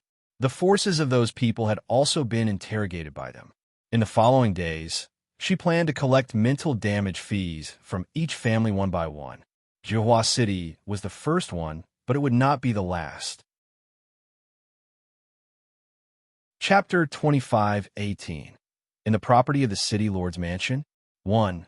Seeing that Nethersword was only glaring at her without saying a word, Lung Roashua felt that she was not interested and could only continue to speak to herself. "All right, now that I've collected the compensation for the mental damage in Jiuhua City, we'll leave you with your token." With that, Lung Roashua gave a look to the people around her. They understood her meaning and protected her. The group of people swaggered out of the Jiuhua City Lord's Mansion. Seeing that the demon Lung Roashua had finally left, the chief steward of the Jiuhua City Lord's Mansion complained with tears and snot on his face. "City Lord, those evil demons are too terrifying. Our City Lord's Mansion was ransacked by them. What did you just say?" Hearing this, Nethersword was enraged. He could not care less about his fear of Lung Roashua and the rest, and immediately led his subordinates to chase after them. At this moment, Lung Roashua and the others had just left Jiuhua City. While they were discussing where to go next, they saw Nethersword surround them with his men. "Lord of Jiuhua City, do you want to fight again?" Lung Roashua saw the situation and asked with a light smile. "Give me back the things in Jiuhua City, and I'll let you go." Taking a deep breath, Nethersword gritted his teeth. What was there to be afraid of? How could it be more important than the treasures that his family had collected for many years? This was related to the development of a powerful family. If this woman really took it, how could he, the Lord of Jiuhua City, still have the face to live in this world? Therefore, the Nethersword had chased after them with the intention of taking them down with him. Even if he died, he couldn't let these gods succeed. "Little sword, don't be like this. It's not like it's anything good, so you could just collect it." At this time, Ming Zi, who had been standing in an inconspicuous position, couldn't help but speak. Hearing this familiar voice, Ming Jian couldn't help but look in the direction of the voice. As expected, he saw a helpless and sympathetic Ming Zi. He was immediately enraged. "You're good, Ming Zi. You actually colluded with the people of the divine realm. You traitor." After hearing this, Ming Zi rolled his eyes helplessly and said, "Can you not say that to everyone? Can you change to something fresh? Ming Zi, you and I are irreconcilable." The Nethersword was very obedient, and he really changed his words. "Haven't we always been irreconcilable?" Ming Zi said with a puzzled face. The expression on his face was as pure as it could be. Ew. Nethersword was at a loss for words. He could only glare at Ming Zi in anger without a word. "Nethersword City Master, you can slowly daydream. We still have to go to other houses to collect compensation for emotional damage. I won't disturb you any longer." Seeing that Nethersword had stopped talking, Lung Roashua was unwilling to waste time with him. She could only take the initiative to speak. However, The moment Nether Sword heard that they were leaving, he was immediately on a rampage. Just as he was about to grab Lung Ruoshu, an immense pressure descended from the sky and enveloped his body, sending him flying. The one who made the move was naturally a monster. Nether Sword, who had been sent flying quite a distance, was completely stunned at the start. When he finally came back to his senses, he stuttered in fear and disbelief. Who are you? Thanks, quickly come and greet the Lord, Ming Zi loudly reminded. Only then did Nether Sword react. He rolled and crawled, trembling as he knelt in front of the demon and said, "Greetings, my lord." He didn't doubt Ming Ze's words at all, because the pressure just now had made his heart palpitate. Except for his lord, no one could give him that kind of magnificent and majestic feeling. The question that he had been puzzled about seemed to have been answered. He had never known why these gods could come to the Nine Nether prison and why they were not afraid of him, the lord of Jiuhua City. Now he finally knew, because his lord was their biggest backer. They were brought here by his lord. Thinking of this, he broke out in a cold sweat. Fortunately, he didn't do anything to these gods because of his sister and nephew's matter. Otherwise, he would be facing more than his lord's anger. However, what made him even more indignant was that Ming Zi knew about the relationship between his lord and these gods, but he didn't tell him. Otherwise, why would he anger the lord? With this thought in mind, Nether Sword couldn't help but glance at Ming Zi with his fiery eyes. When Ming Zi sensed it, he smiled back disapprovingly and then looked up at the sky as if nothing had happened. In fact, he knew what Nether Sword was thinking, but he didn't care. In any case, he and that fellow had always hated each other, which was a well-known fact, so he was not afraid that Nether Sword would pick a fight with him. Seeing that Nether Sword had annoyed his lord, Ruji also felt that her hatred had been vented. Ha! She had wanted to see the Nether Sword for a long time.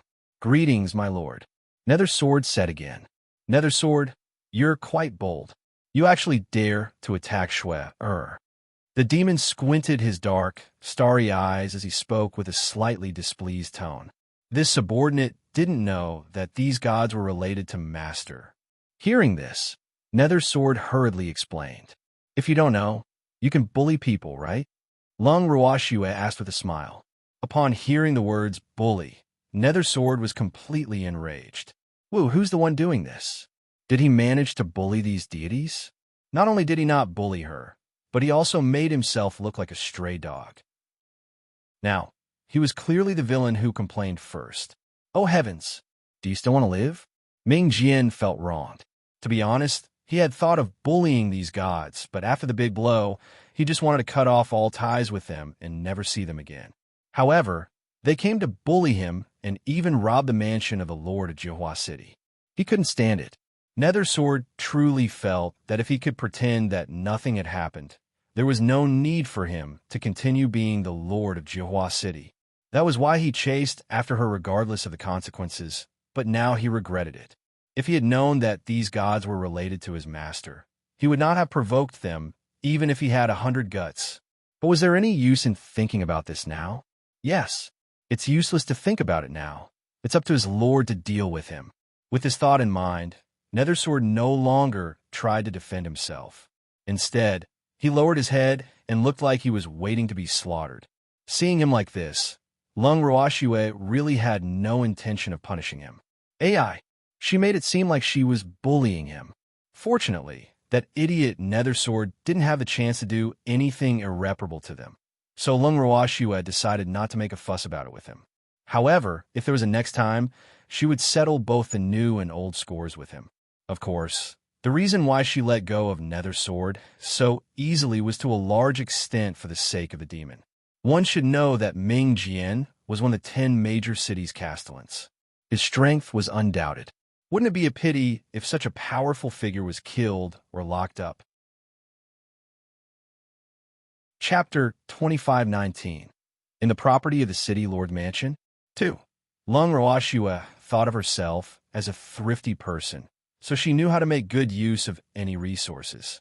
Besides, she had already robbed the Jiuhua City lord's mansion, which was considered revenge. If she continued to cause him trouble, this guy might do something out of anger. By then, she would be in trouble. To put it bluntly, Lung Ruashua wanted to buy people's hearts. He would start with the Lord of Jiuhua City. At the thought of this, Lung Ruashua shifted her gaze to the evildoer and smiled. Demon, let this guy be my bodyguard for the time being. All right. The demon nodded his head unconditionally, then glared at Nethersword and said, From today onwards, you will stay by Shui Air's side to protect her. If she loses even a single hair, I will hold you responsible. Yes. Upon hearing this, Nethersword hurriedly replied despite his reluctance. At the same time, he heaved a sigh of relief, because this meant that his lord would no longer pursue his crimes.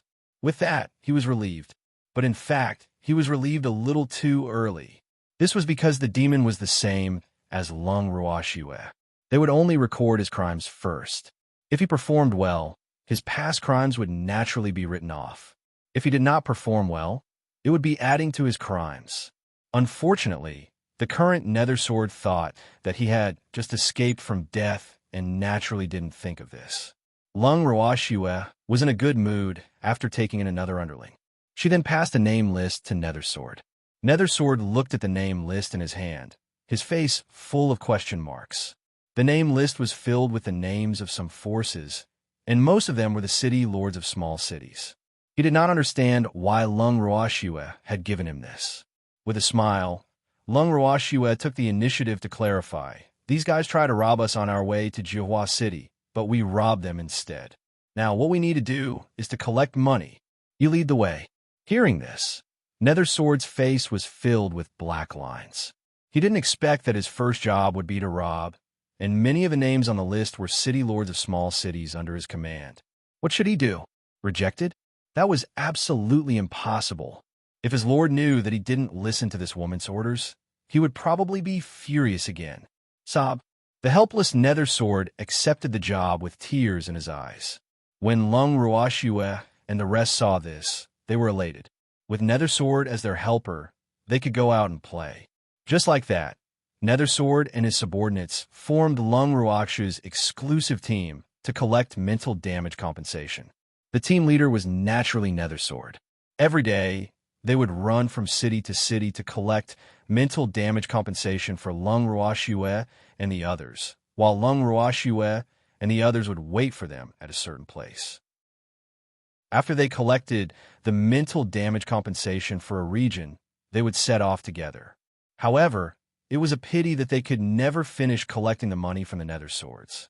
After they had collected a batch, another batch of forces would come to ambush Lung Ruashue and the others. The consequences would be dire. Therefore, every time Nethersword and the others came back to pay, they would have a new target waiting for them. Just like that, a month passed. Nethersword and the rest had almost run through the entire 9 Nether prison.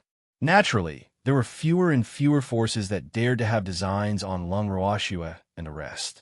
However, the actions of Nethersword and the rest had also attracted the attention of a few other city lords. However, Nethersword's actions were still considered secretive, so the identity of the monster was not exposed. The organizations that had been robbed were even more tight-lipped about this matter. Just like that, even when Lung Ruashue and the rest arrived at 9 Serenities City, the other city lords still had no idea what had happened. Thanks, however, Lung Ruashue finally understood why so many factions came to find trouble with her when she sent Nethersword to collect money from the factions that had attacked them. The reason could only be described in 4 words: greed and selfishness. The powers that had been robbed were selfish and hoped that they could have more brothers who were in the same boat as them. Hence, after they were robbed, they acted as if nothing had happened and kept their suffering in their stomachs. On the other hand, the powers that had not been robbed were greedy and coveted the identities of Lung Ruashue and the others. Of course, their ending would definitely be tragic. However, it was also because of their greed that Lung Ruashue had earned so much. When they arrived at Jiuhua City, Lung Ruashue and the rest were like Granny Lu entering the Grandview Garden. They looked here and there. One could not blame them for being so curious. Jiuhua City was simply too different from other cities. If Lung Ruashue had not known that this was Jiuhua City, she would have thought that they had already returned to the firmament. The quality of the people in Jiuhua City was obviously above that of the other cities. Even though the meditating cultivators in the city were curious about their identities, they all watched from afar. No one dared to come forward and cause trouble, except for a few people whose eyes would flash with a hint of greed from time to time. In general, Lung Ruoxue was quite satisfied with their performance. However, Lung Ruoxue also knew that the reason why the people in Jiuyo City behaved in such a way, other than their own strength being much stronger than those in other cities, was also because Ming Ziyi and Ming Jian were by their side. However, Lung Ruoxue's thoughts were completely different from those of Jiuyo City. Lung Ruoxue thought that the two city lords had intimidated the people here, but in reality, they were treated as the exclusive property of Jiuyo City Lord Manor. Who would dare to touch the property of the city lord mansion? Wasn't that courting death? It was precisely because of this preconceived notion that Lung Ruoxue and the others were not surrounded by too many people. After walking around the city, the demon brought Lung Ruoxue and the rest to the city lord's residence. Jiuyo City Lord's mansion was located in the southwest of Jiuyo City. It occupied a large area, taking up almost 1/3 of Jiuyo City. This did not include the mountains around the city lord's mansion. Otherwise, the area would be even larger. When they entered the city lord's residence, Lung Ruoxue and the rest did not even have the time to take a good look at the scenery of the residence before they noticed a black mass of men in black kneeling on the ground. "Greetings, my lord." The leader of the men in black kneeled in front said. There was a slight tremble in his voice, and it was obvious that he was overly excited. Get up." The demon nodded slightly. The man in black stood up and looked at Lung Ruoxue and the rest. He bowed respectfully and said, "Greetings, Miss Lung." This time, they did not kneel. They had already heard from Ruji that Lung Ruoxue didn't like people kneeling before her. In addition, her identity hadn't been confirmed yet, so they naturally couldn't call her the Nether Empress. Lung Ruoxue nodded her head slightly and looked at the demon. The demon pulled Lung Ruoxue into his arms and explained, "He is the chief guard and head butler of the Jiuyo City Master's Mansion. In the future, if you need anything, just tell him. This subordinate will obey Miss Lung's orders." Hearing his lord say this, the butler in black said with a hint in his eyes, "All right, then I want stand on ceremony." Lung Ruoxue said with a smile. She had a pretty good impression of the head butler. After a simple meeting with his subordinates, the evildoer brought Lung Ruoxue and the rest to his main hall. Chapter 25-20. In the property of the city lord's mansion. 3. The main hall of the Jiuyo City Master's Mansion looked very ordinary from the outside. It was mainly dark gold in color and was filled with a strong, domineering aura. When Lung Ruoxue first saw this hall, she looked at the demon for a long time, but she couldn't see any substantial connection between the demon and this hall. It wasn't that evildoer wasn't domineering enough. It was just that the impression he had always given her was too much of an evildoer, so she really couldn't imagine what he had been like in the past. In addition, the monster had disappeared into thin air ever since he arrived at the Jiuyo City Master's Mansion. However, he didn't disappear completely. He just didn't appear by her side often. This fact caused Lung Ruoxue to be suspicious. After arriving at the Jiuyo City Lord's Mansion, Song could finally move freely. The defense here was the strongest in the entire Nether prison, so Azure felt that it could do whatever it wanted. However, it had still underestimated its destructive ability. After it destroyed a guest house of the Jiuyo City Master's residence, it immediately became the main target of surveillance for everyone in the Jiuyo City Master's residence. Usually, once it appeared, the guards would immediately report to Lung Ruoxue that their pet had gone missing. As a result, Azure couldn't do anything.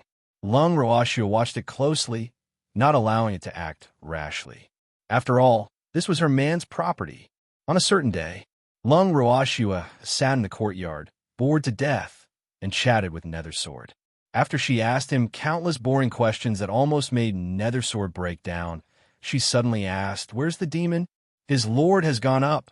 Nethersword was about to answer reflexively, but after saying a few words, he immediately reacted and changed his words in annoyance. "I'm busy with work." "Really?" Lung Ruashua squinted her beautiful eyes and asked indifferently. Yes. Nethersword nodded and didn't dare to say another word in case he spilled the beans. Girl, don't listen to him. That bad guy isn't busy with work at all. He went to see another woman.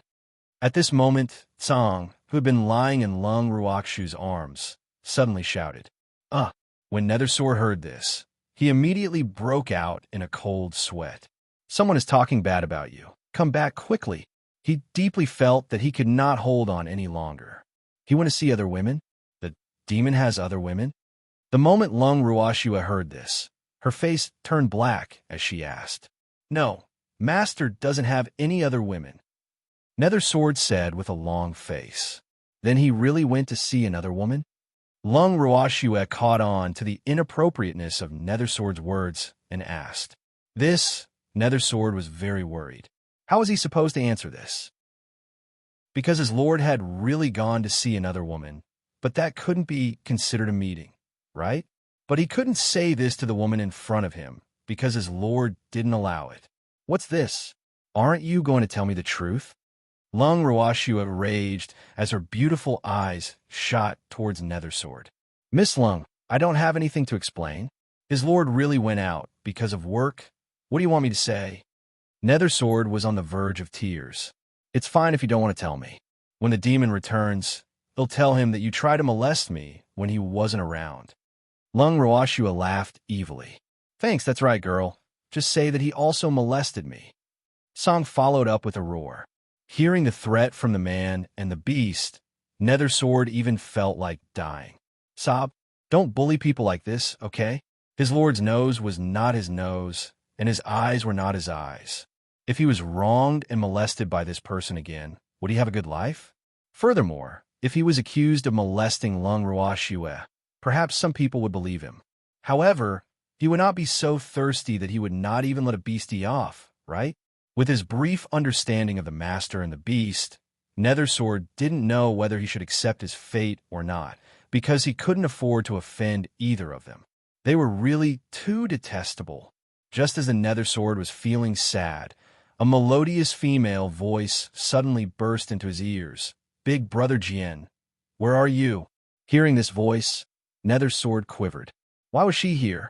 He looked at Lung Ruashua, then at the fiery red figure that ran in from outside. Nethersword felt his head throb. As for the red figure, it pounced into Nethersword's arms as if there was no one around. Seeing this, Lung Ruashua only raised her brows in surprise, but tactfully remained silent. However, Roji, who was standing beside her, had flames of anger in her eyes when she saw the woman in red. Lung Ruashua could more or less guess the woman's identity. Floating Jade? Looking at this woman's appearance, she was indeed a rare beauty. Moreover, she was very suited for red. The red on her body was like a flame, making people feel her incomparable enthusiasm. More importantly, the clothes of the nine Nether prison were mostly dark colors, usually black or gray-blue. This woman was wearing a rare red dress, so her status in the nine Nether prison should not be low. Just as Lung Ruashua was making her own conjectures, Nethersword awkwardly pulled away from Piao Yao and asked, Piao Yao, why are you here? Can't I come? Big Brother brought me here.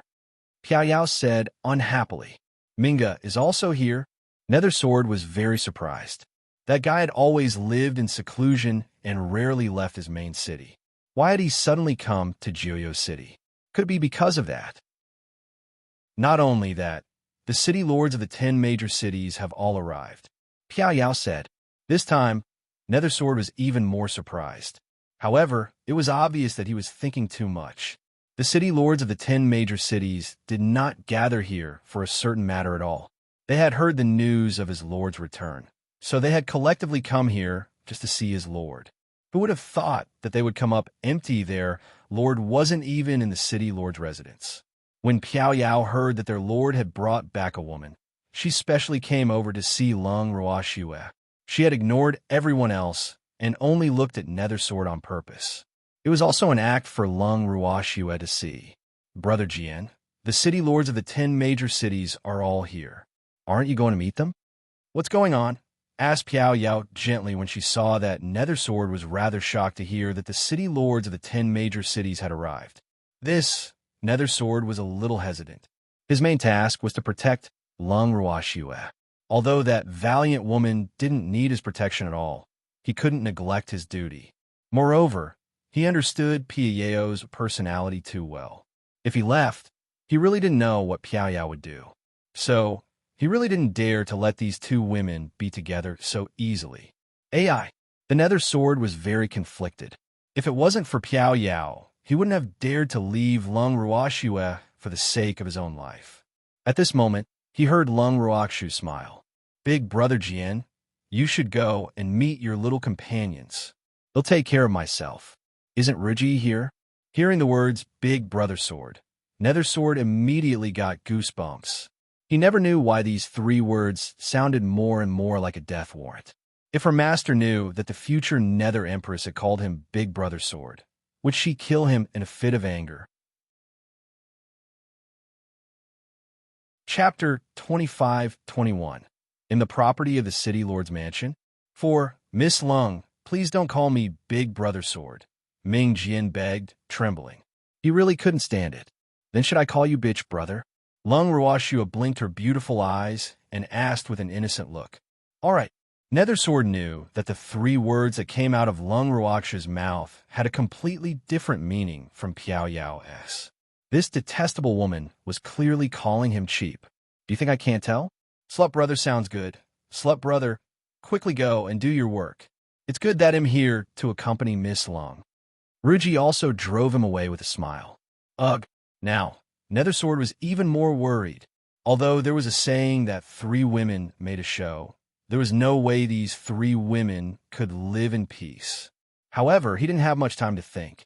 Uncle Long had already walked over and put his arm around Nethersword's shoulder. Let's go. Take us to see the other city lords of the 10 major cities. With that, Uncle Long and the others escorted Nethersword out of the hall without waiting for him to agree. As soon as the crowd left, Piao Yao, who was originally as gentle as water, immediately turned her eyes to Lung Ruoxue and shouted, Where did this lowly commoner come from? Not kneeling upon seeing this princess? Hearing this, Lung Ruoxue's beautiful eyes turned to Ruji. With an innocent look, she asked, Ruji, what is this woman talking about? You're farting? Miss Lung, you don't need to pay attention to it. Ruji didn't even look at Piao Yao and directly said, Ruji, you're so bold. You dare to offend your superior? Hearing Ruji's words, Piao Yao said with hatred, Insubordination? Do you think this is the 9 Mist Mansion? Ruji laughed coldly. In the past, she might have been afraid of Piao Yao's identity. But now, if she were to be apprehensive, wouldn't she be weakening Lung Ruoxue's imposing manner? Although this isn't the 9 Mist Mansion, in the princess of the 9 Mist City. You're just a lowly commoner, yet you dare to be rude to me. This is insubordination. Piao Yao roared righteously. Lady Piao Yao, you could be a princess in the 9 Mist Mansion, but there's no princess here. So you'd better behave yourself. Otherwise, you won't even know how you died. Ruji said sarcastically. Ruji, how dare you threaten me? Men, capture Ruji and let her be punished. Piao Yao shouted in anger. She had wanted to show Lung Ruoxue her strength, but who knew that Ruji alone would be enough to make her so angry? If she didn't let them know how powerful she was, wouldn't her title as the number 1 princess and beauty of 9 Nether Prison be just for show? After hearing Piao Yao's words, Ruji just smiled faintly and looked at her with ridicule. One should know that this was the territory of the master of the dark world. If anyone dared to break into the master of the dark world to capture someone, they would be courting death. As expected, for a long time after Piao Yao's words fell, no guard came in. Immediately, Piao Yao's face was a little embarrassed. Damn it, it was fine if she couldn't order the guards of the City Lord's mansion, but why didn't her own guards listen to her? Piao Yao was furious and shouted a few more times, Men! Men! Who knew that there were still no guards who came in? When Piao Yao saw this, she was instantly enraged. Thanks without a second thought, she pulled out the whip from her waist and swung it at Ruji. After Ruji calmly dodged the black whip, it suddenly changed its direction and flew towards Lung Ruoxue. Ruji was instantly shocked. Piao Yao's whip wasn't an ordinary whip. If it really hit a person, even if they didn't die, they would be seriously injured. Therefore, when she saw the whip change direction, her heart was in her throat. However, before she could rush over to protect Lung Ruoxue, she saw the whip in Piao Yao's hand catch fire. After that, Piao Yao screamed again and again.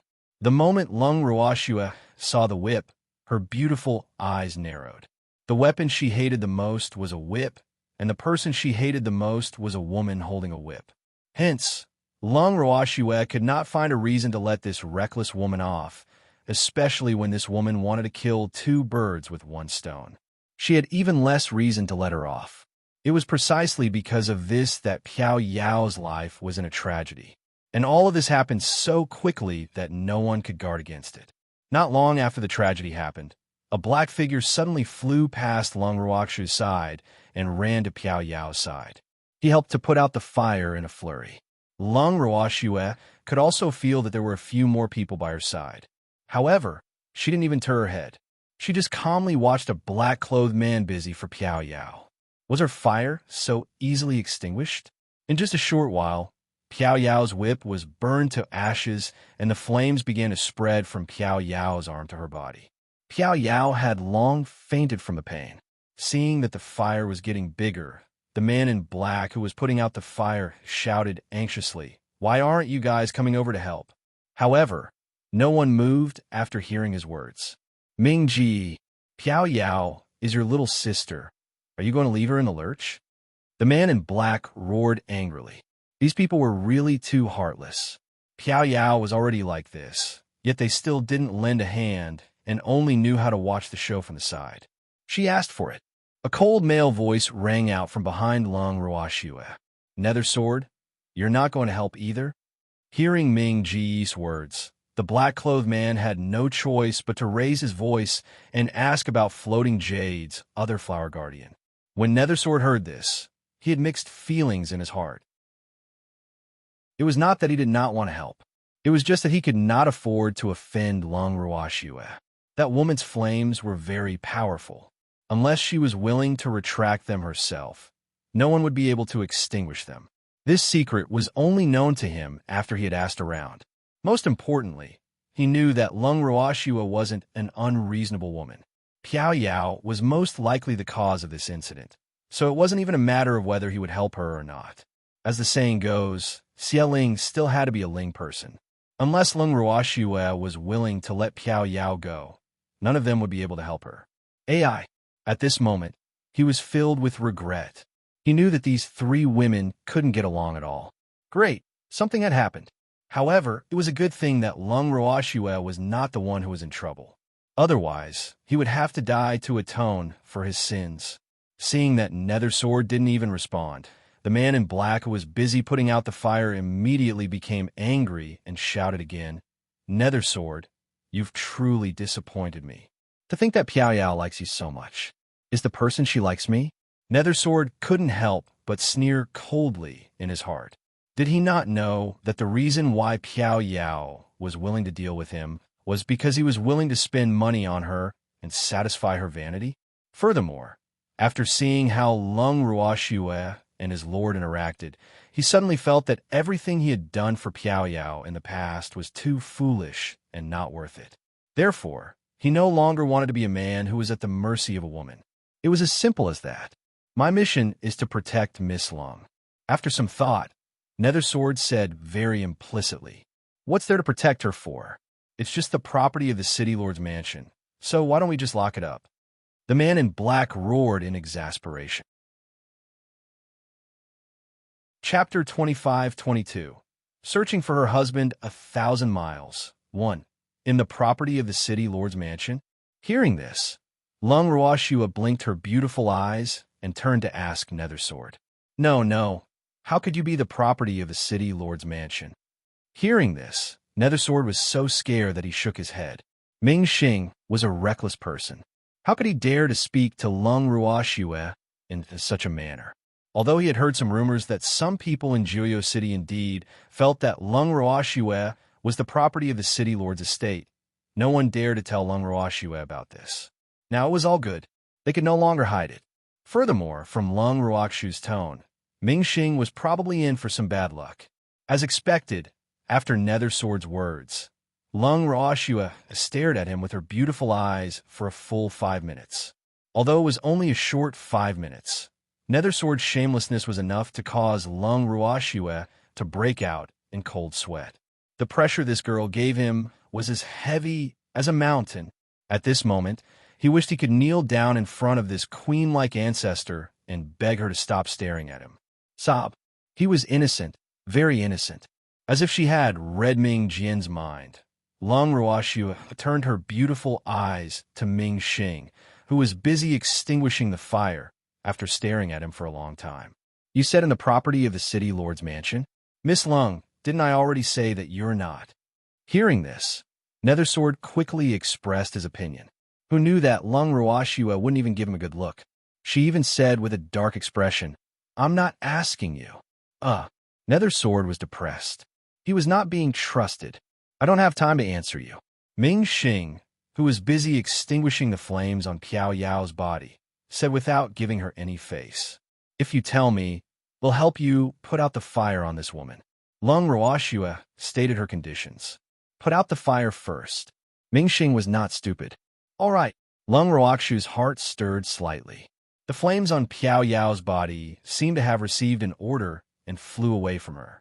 Nethersword and the others who were watching could not help but widen their eyes in shock. This was too magical. Seeing that the fire on Piao Yao's body was finally appeased, Ming Xing quickly took out another elixir and stuffed it into Piao Yao's mouth. Then he stood up and looked at Lung Ruoxue. You deities, since you've come to the city lord's mansion, you're already publicly acknowledged as the property of the city lord. Otherwise, do you think you can live so freely? You can do this because the power of the Jiuyo City Master's mansion has protected you.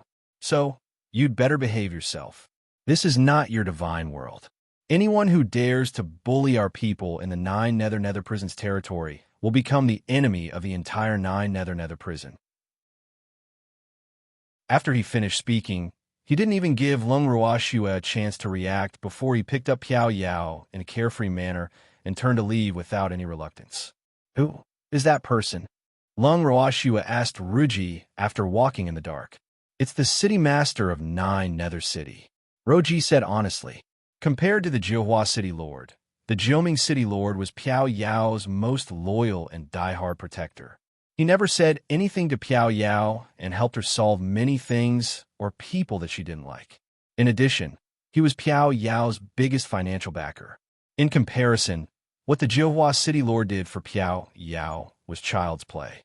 This was also the main reason why Ming Xing was so nervous when he saw the scene just now, but Ming Jian was not. Thanks. So he's the greatest adulterer of the number 1 beauty. Lung Ruoxue came to a sudden realization. Then, her beautiful eyes glanced at Ming Jian teasingly, causing him to break out in a cold sweat.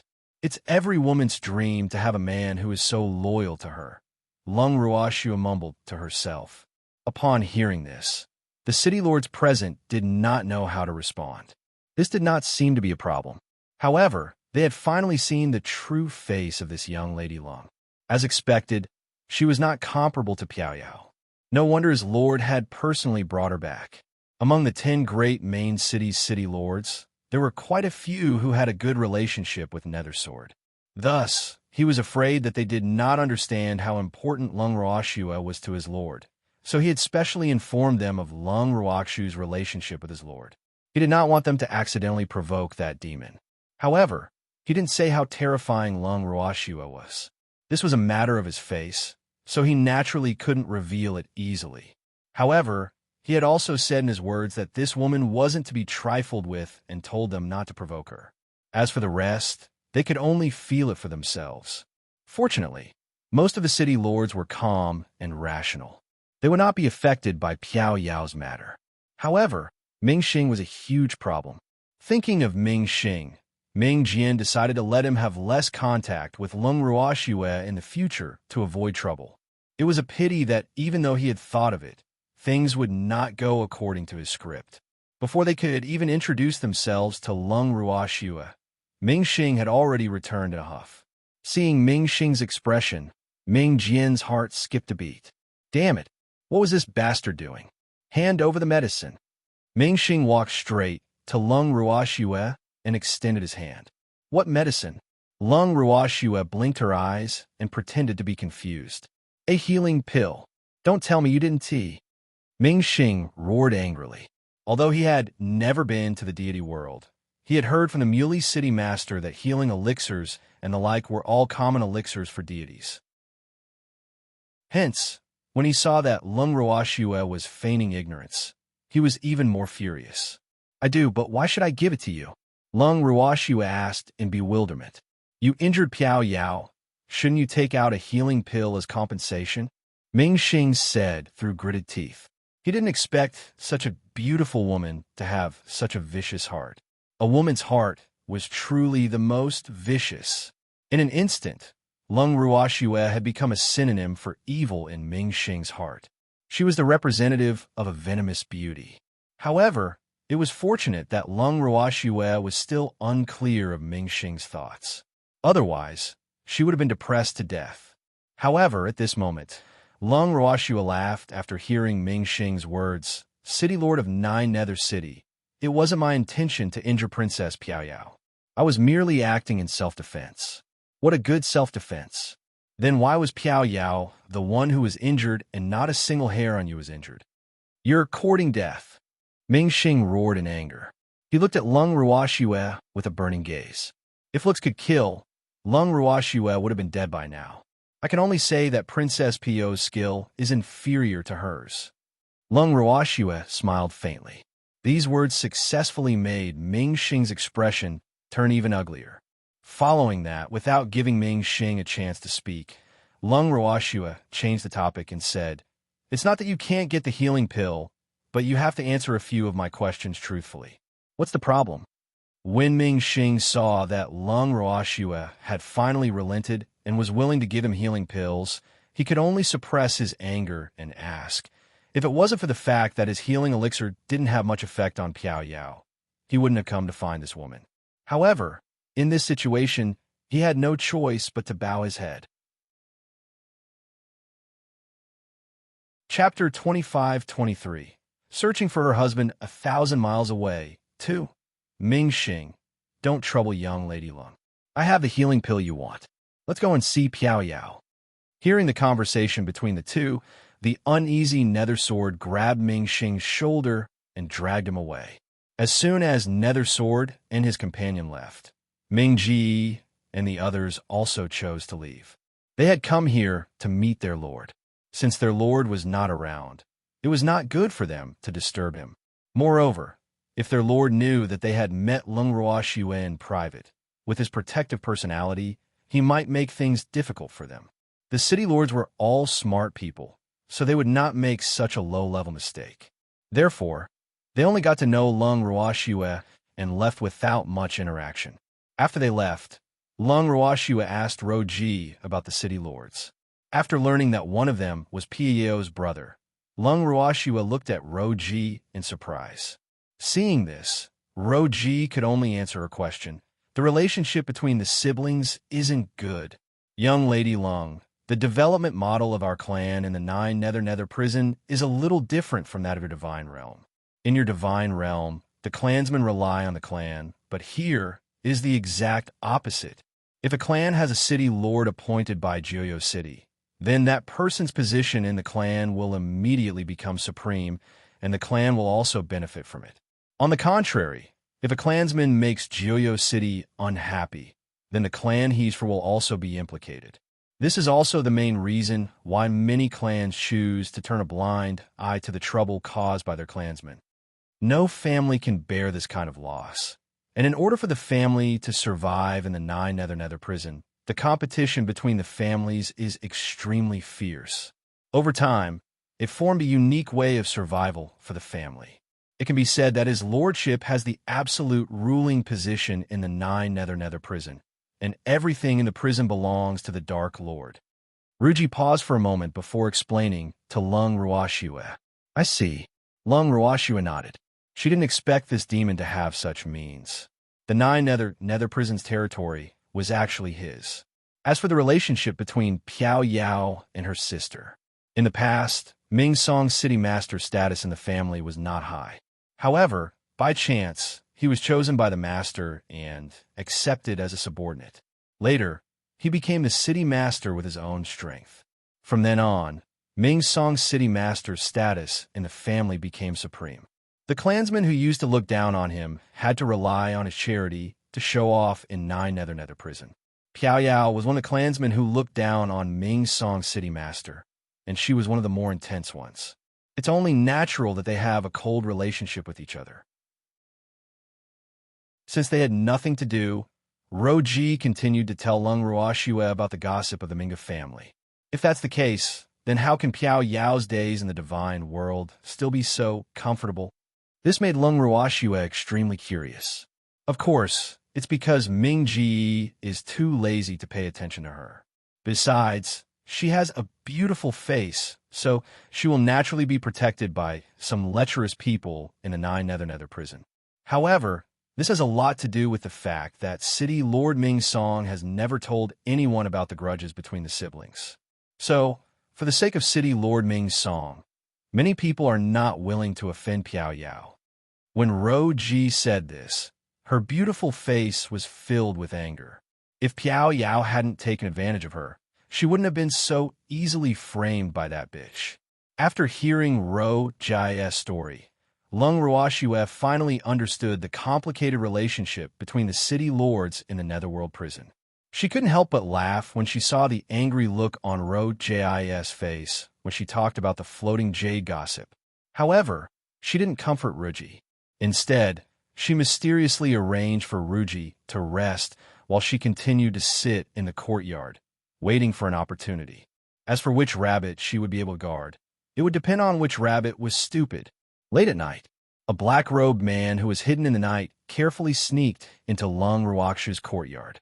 However, the moment he entered the courtyard, he saw Lung Ruoxue sitting in the middle of the courtyard, looking at him with a smile. He was shocked. Thanks, I was waiting for you. You're so slow. Lung Ruoxue answered honestly. This time, it was the black-clothed man's turn to be depressed. He wanted to come earlier, but he had to get rid of the nether sword. Moreover, if he came early, what would he do if the guards of the city lord's mansion found out? What if Lung Ruoxue found out? However, Lung Ruoxue still found out that he had arrived too late. The fact that he was waiting for him in the courtyard made the man in black feel extremely defeated. You knew I would come? The man in black couldn't believe that the other party could actually see through his thoughts and asked, unwilling to give up. I knew you would come to me for healing pills. The healing pills you have can't cure Piao Yao's injuries. Lung Ruoxue said with a look of certainty. You're right. What do I have to do for you to give me the healing pill? The man in black asked while holding back his anger. It was impossible to force the woman to hand over the pill. Therefore, he could only negotiate with her in case the other party called for help when the two sides disagreed. If that happened, he might be wanted by the guards of the entire city lord's mansion. He didn't dare to take the risk. Answer a few of my questions, Lung Ruoxue said with a smile. It's only that simple. The man in black couldn't believe it. What else did you think? That's right, Piao Yao also called me a lowly commoner. This time, they'll let her off for the sake of Ming Song City Master. If there's a next time, don't blame me for being ruthless, Lung Ruoxue said indifferently. However, the man in black didn't take Lung Ruoxue's words to heart. At this moment, all his thoughts were on the few questions that Lung Ruoxue wanted to ask. He didn't know what she would ask, so he really didn't have any confidence. You can ask now, the man in black said with determination. Where did your mistress go? Lung Ruoxue asked directly. When the man in black heard this question, he widened his eyes in surprise. He never thought that Lung Ruoxue would actually want to know about this. Was this question very difficult? Initially, he thought that Lung Ruoxue would ask him some tricky questions that would be difficult for him to answer. who knew that she only wanted to know where the mistress of the dark world had gone. It seemed like the mistress of the dark world didn't tell her before she left. With this thought, the man in black was even more disdainful of Lung Ruoxue. It seemed like this woman didn't hold a high position in the Dark Lord's heart like what Nethersword had said. In his heart, he felt that the mistress of the dark world didn't even tell her where she was, so she naturally didn't care about her.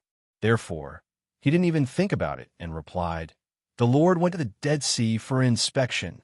The Dead Sea. Lung Ruoxue frowned.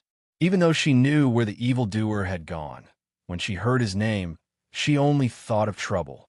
If it wasn't for the fact that the Death Sea was in trouble, the demon wouldn't have personally come out and would not have told her about it. Could it be that the trouble there was very dangerous? Chapter 25-24. Searching for her husband 1,000 miles away. 3.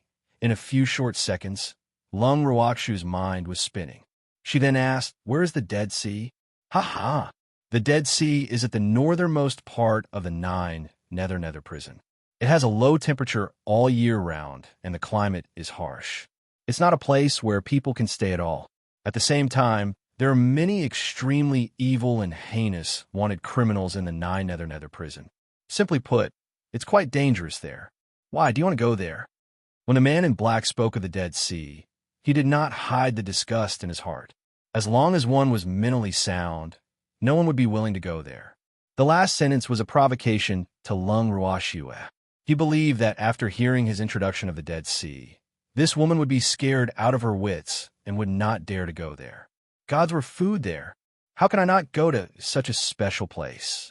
Lung Ruoxue became even calmer when she heard the man in black's ill intentions. "You really dare to go?" The man in black couldn't stay calm anymore. Did this woman not want to live? If she really went there, she would definitely be like a meat bun that had been thrown at a dog and would never return. Not only would the wanted criminals hiding in the Death Sea not let her off, even the Lord of the Death Sea would want to take her for himself. That place wasn't like Joyo City, which was absolutely safe. "I've grown up, but I still don't know how to write the word fear," Lung Ruoxue said confidently. Upon hearing this, even a man in black, who did not like Lung Ruoxue anymore, could not help but look up to her. This woman was too bold. Seeing that she had finally managed to intimidate Ming Xing, Lung Ruoxue continued, "Prepare a map to the Death Sea for me. Also, you have to cooperate with me to leave the City Lord's mansion. Only then will you be able to get the healing elixir that you want." "All right." After some thought, Ming Xing agreed. In his heart, Piao Yao's life was much more important than Lung Ruoxue's. In the following days, be it Lung Ruoxue or Ming Xing, both of them were extremely quiet. After they had finished discussing their conditions, they did not disturb each other. Lung Ruoxue simply walked around in the courtyard, while Ming Xing stayed by the unconscious Piao Yao's side. The two's behavior put Nethersword at ease, who knew that just as Nethersword felt at ease, he received news of Lung Ruoxue and the other's disappearance the next day. This news shocked Ming Jian so much that he couldn't react for a long time. When he finally reacted, he hurriedly went to find Ming Xing and saw that the unconscious Piao Yao had already woken up. What else did he not understand? When Piao Yao saw Nethersword, she thought that he had come to visit her. Just as she was about to act coquettishly with him, she saw the furious Nethersword punch at Ming Xing while shouting in an unusually angry voice, "You bastard! Do you know what you've done?" At this moment, Ming Jian only thought that Ming Xing had told Lung Ruoxue about his master's whereabouts, which was why she had run away from home after searching for her husband. If he knew that Lung Ruoxue's successful escape from the heavily guarded City Lord's residence was partly due to Ming Xing, he would probably be even angrier. "I only did what I should have done." Ming Xing dodged Nethersword's fist and said matter-of-factly, You idiot, am telling you, if anything happens to Lung Ruoxue, we'll all be in trouble. The Lord will not let us go. Do you know that?" Nethersword fire roared. Thanks he was left behind in the City Lord's residence. On the surface, he was there to protect Lung Ruoxue, but in reality, He was there to monitor her and prevent her from leaving the city lord's residence. He especially forbade her from heading to the Dead Sea after finding out where his lord was. But now, Lung Ruakshu's whereabouts were unknown. He did not dare to imagine how furious his lord would be if Lung Ruashue were to lose even a single hair. The consequences would be too terrifying. She left on her own. What does it have to do with us? Ming Xing was still disapproving. You want to tell the Lord this? Do you think His Majesty will believe you? Nether Sword roared with a face full of disappointment.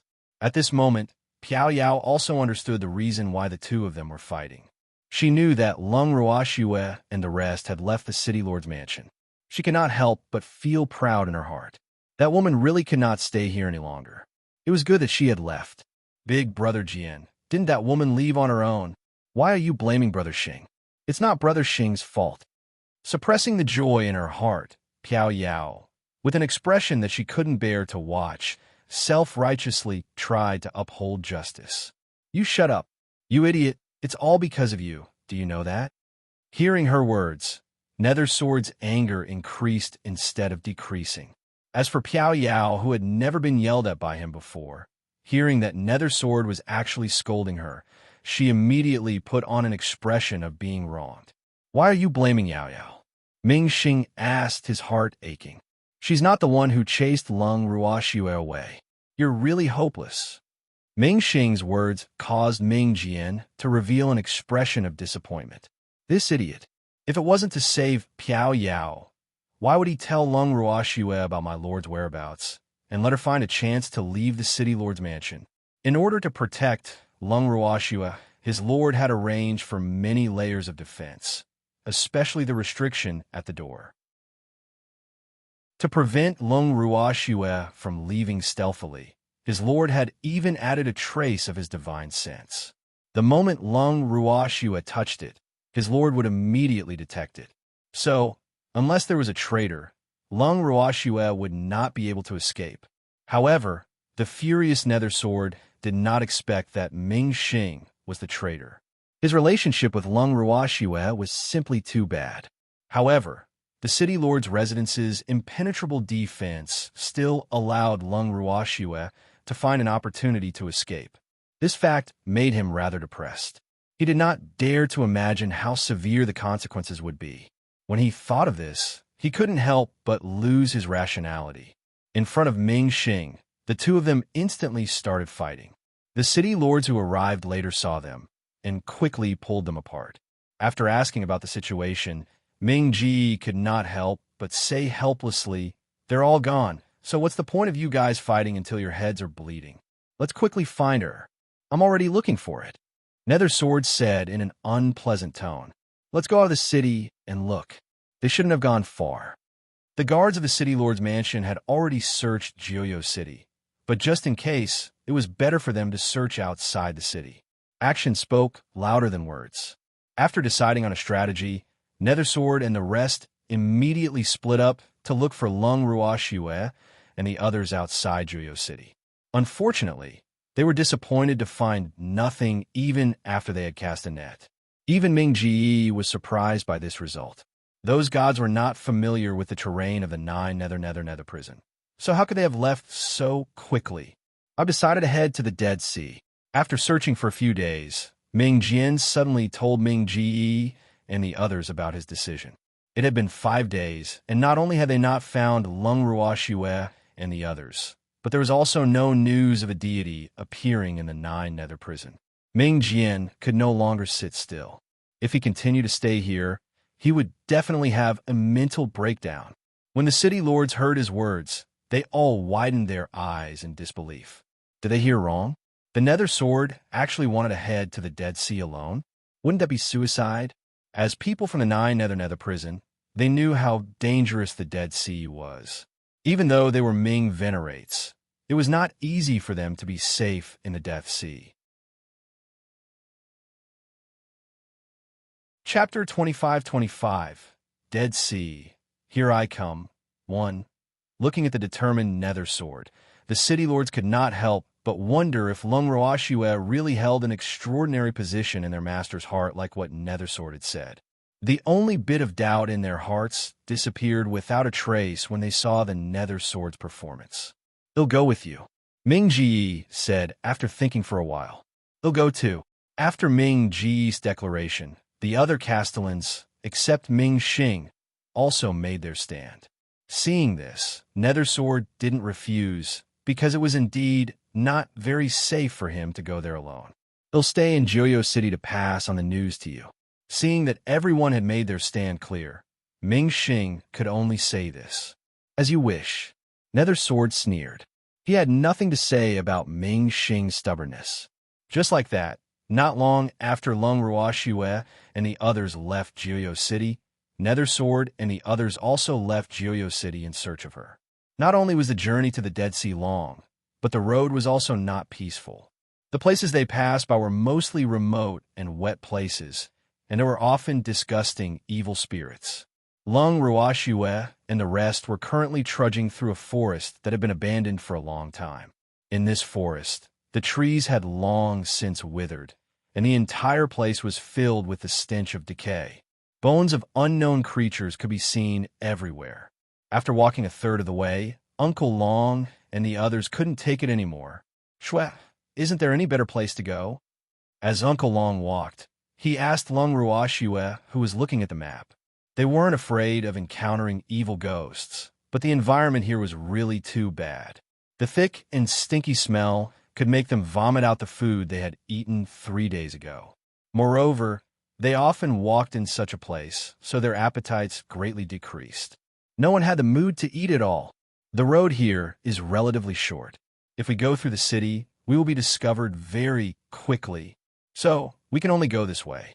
Lung Ruoxue said helplessly. She had never thought that the path she had chosen would be so difficult, yet she had to walk it. "Miss Lung, why don't we go back? The Dead Sea really isn't a place for humans to go." Seeing Lung Ruoxue's stubbornness, Ruji tried to drag her back for the umpteenth time. The moment she found out that Lung Ruoxue was heading to the Dead Sea, she was almost scared to death. Furthermore, even after listening to her talk about how terrifying the Death Sea was, Lung Ruoxue was still insistent on going. This fact made her feel helpless. Not only that, but she also had to risk her life to accompany a gentleman. Even though Lung Ruoxue had said that she would not force her if she did not want to go, could she go back alone? The answer was, of course, no, and he did not dare to. Otherwise, if his lord knew that she had escaped before the battle, she would have to give up her little life. With so many reasons added together, she had to follow Lung Ruoxue wherever she went. She would also try to persuade her from time to time. Although she could not guarantee that she would change her mind, she still had to say what she had to. "Not a place for humans? Then all the more I must go and experience it." Lung Ruoxue said calmly after hearing Ruji's words. "Sob." Ruji failed to persuade Lung Ruoxue to turn back. She was so sad that she didn't know what to say. Actually, after spending so much time with Lung Ruoxue, she knew how stubborn Lung Ruoxue could be. However, she could not help but try to persuade her. It had to be said that this was also a way of her being cheap.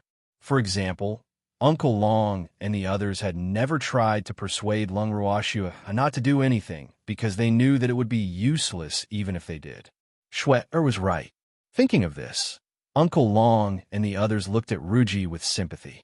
Seeing everyone like this, Ruji became even more worried. Sob. She didn't want to turn back until she hit a wall. After dispelling Ruji's thoughts, Lung Ruoxue turned her beautiful eyes to Uncle Long and the others. She probed, "Uncle Long, why don't you guys stay in the house?" Think upon hearing this, Uncle Long exploded. "Little girl, are we that useless? You're a young lady staying outside, but you're letting us men into the house? Are you looking down on us? You're so bad. I'm just afraid that you're working too hard, so I wanted to let you out after we've crossed this forest." Hearing Uncle Long's words, Lung Ruoxue felt wronged. If it's tough, then so be it. This place isn't like the divine world. It's better for us to accompany you outside.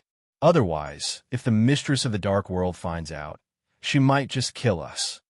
Uncle Long said, if it was any other time, Shwe would have allowed them to enter the house. However, in such a harsh environment, to ask them to abandon Shui and enjoy life alone. Was that something that a human would do? Could it be that so many men were not as capable as a little girl? Actually, I just want to get out of the forest as soon as possible, Lung Ruoxue said honestly. At this moment, all the men were inexplicably sad and angry.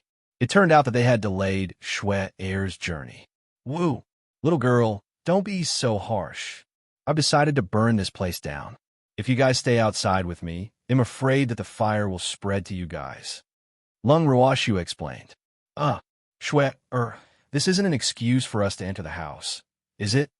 Uncle Long carefully confirmed. Of course not. Lung Ruoxue made a solemn promise. Then, let's go in. Shui, once we're out of here, you can move us out again. Uncle Long reminded him worriedly. All right. Lung Ruoxue agreed with a smile. Then, with a thought, she moved everyone into her personal room. I want to go out. I want to go out. Suddenly, Feng Chuan's voice rang in Lung Ruoxue's mind. Stay inside obediently. Lung Ruoxue refused to let him out. Shui, I can help you set the fire. Feng Chuan said, a little embarrassed. You're right. Lung Ruoxue thought for a while and moved Feng Chuan out. Feng Chuan, who had just come out, was as excited as a happy little bird. Seeing him like this, Lung Ruoxue was surprised. Are you satisfied with this place? I'm not satisfied. I have the urge to set this filthy place on fire. Feng Chuan was very honest. All right, I'm the same. Lung Ruoxue agreed. As soon as Lung Ruoxue finished speaking, Feng Chuan had already transformed into his true form and was floating in the air. He waved at Lung Ruoxue, get on. Feeling the scorching heat right in front of her and looking at the blazing flames on Feng Chuan's body, Lung Ruoxue hesitated. She wasn't a phoenix who could be reborn from the ashes. Wouldn't something happen if she sat on him like this? Don't be afraid. You won't be burned. Feng Chuan saw Lung Ruoxue's hesitation and kindly advised her. One must know that in the entire immortal realm, no one had ever had the chance to ride a phoenix before. Why didn't this girl dare to be the first to try? He was really disappointed. I won't do it even if it's hot. Lung Ruoxue was speechless. I promise I won't burn you, okay? Feng Chuan said with a good temper. Chapter 25-26 Dead Sea. Here I come. 2. You said it yourself. If you burn me, it'll pluck all the feathers off your body. Lung Ruoxue laughed evilly. This time, it was Feng Chuan's turn to be afraid. However, it still bravely welcomed its first passenger. After Lung Ruoxue sat on it, she didn't feel hot at all. On the contrary, she felt comfortable and warm. Feng Chuan, you're a must in winter. Lung Ruoxue praised with a smile. Shui, not everyone can afford to equip someone of my grade. Feng Chuan couldn't help but remind her. That's true. Let's start the fire. Lung Ruoxue did not forget about the proper business. After that, she threw out a small flame. Feng Chuan saw it, and his mouth couldn't help but twitch. This flame is too small, look at it. Feng Chuan, who wanted to show off, opened his sharp beak and spat out a mouthful of Nanling leaf fire. In an instant, the whole abandoned forest was set on fire. Lung Ruoxue and Feng Chuan were bystanders. They rose to the sky and looked down at the burning forest. The two's flames were very powerful, and not long after, the forest that emitted a stench was completely turned into ashes. After being purified by the flames, the environment here was obviously much better. Hee, it's a success. Feng Chuan laughed foolishly. Shui, quickly let us out. Uncle Long and the others who saw this scene from the house also said, Uncle Long, I've changed my mind. Before we reach the Dead Sea, you guys can stay in there. Lung Ruoxue said with a serious expression. What? It's so dangerous outside. How can we just stay in the house and enjoy life? Uncle Long and the others would never do such a thing. I've decided to let Feng Chuan take me to the Dead Sea. With it as a mount, it'll be much faster. Lung Ruoxue stated her reason. Then Uncle Long and the others didn't know what to say. They didn't have the courage to go there on Feng Chuan's back. Shui, aren't you afraid of being discovered? At this moment, Feng Chuan couldn't help but ask. Previously, someone had suggested to ride a flying beast to the Dead Sea, but Lung Ruashue had rejected it, saying that she was afraid of being discovered by Nether Sword and the others. Why was she not afraid now? He couldn't understand. Women were really fickle. Don't be afraid. It's been so many days. It won't be easy for him to catch up to us. Lung Ruashue replied matter-of-factly. You're right. Feng Chuan agreed. For the next few days, he would be Lung Ruakshu's flying beast. Feng Chuan's speed was indeed fast. In just a few days, he had already carried Lung Ruashue and flew almost 2/3 of the distance. In a few more days, they would reach the Dead Sea. But along the way, they also encountered a lot of trouble. Although there were no spirit beasts in the Netherworld prison, they had nether beasts. The most obvious difference between nether beasts and spirit beasts was that nether beasts were brutal and bloodthirsty. Thanks, if the sky of the Divine Realm was the territory of the Phoenix tribe, then the sky of the Nine Nether prison was the territory of the Nether Dragons. The Nether Dragon was undeniably the #1 nether beast in the Nine Nether prison. They were brutal, bloodthirsty, and sometimes even disowned their own family in order to fight for territory. While Feng Chuan was flying with Lung Ruashue, they had encountered several netherworms. Naturally, both sides had a big fight. The Abyss Dragons might look ferocious, but they worshipped the strong. As long as you could defeat them, they wouldn't care if you were a deity or a meditation cultivator. So in just a few days, the team that only had Lung Ruashue and Feng Chuan had expanded. Behind them, there were a few Abyss Dragons following them openly, and this team was still expanding. Jis' mouth twitched as she saw this frightening scene from the other side of the room. She knew it. She knew it. Anything could happen around Miss Lung.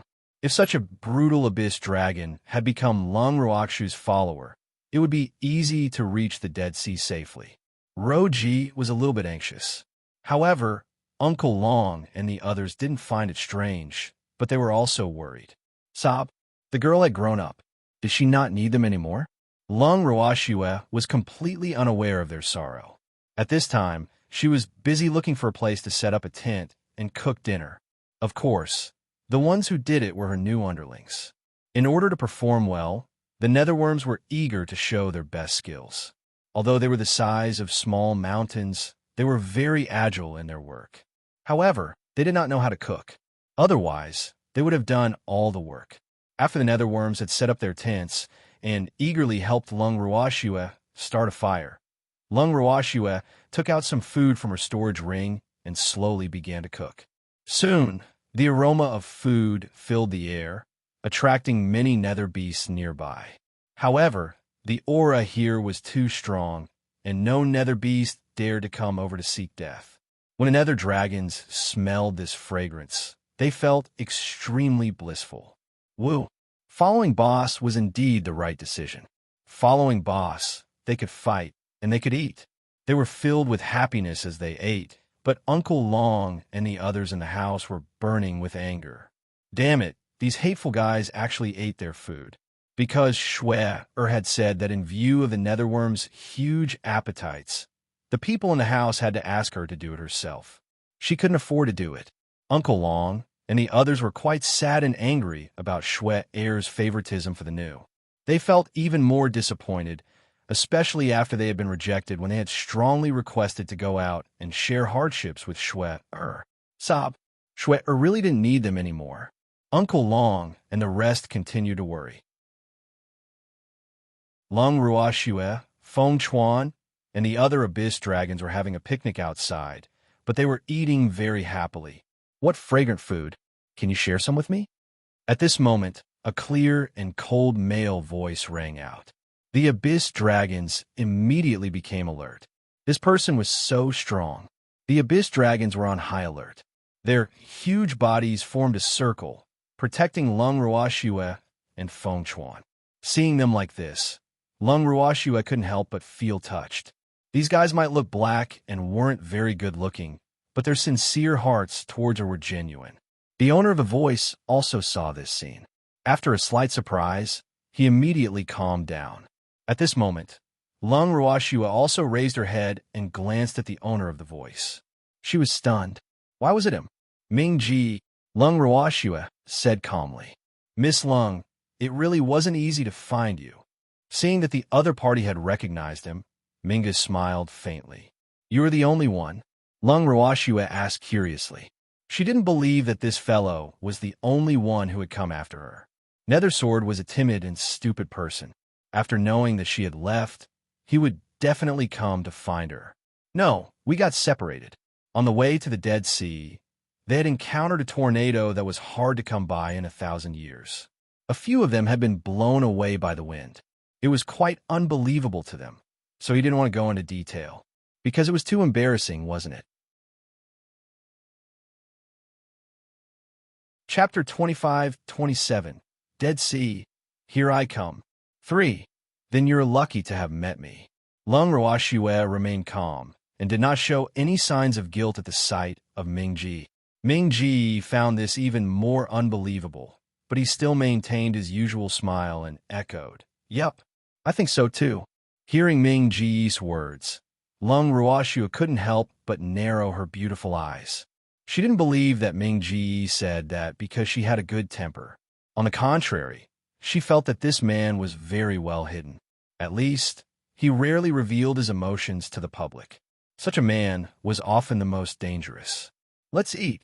Lung Ruoxue changed the subject and served Mingji a bowl of soup.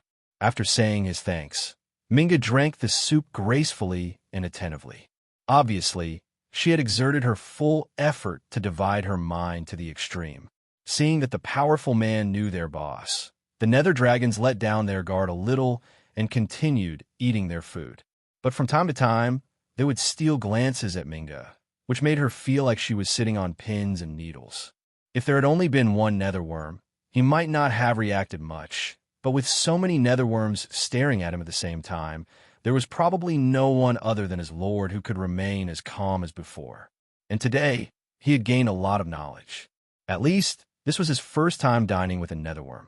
Under immense pressure, Mingji finally finished the dinner Lung Ruoxue had given him.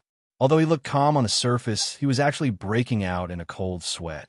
Miss Lung, these abyss dragons, after hesitating for a moment, Mingji could not suppress the curiosity in his heart and asked.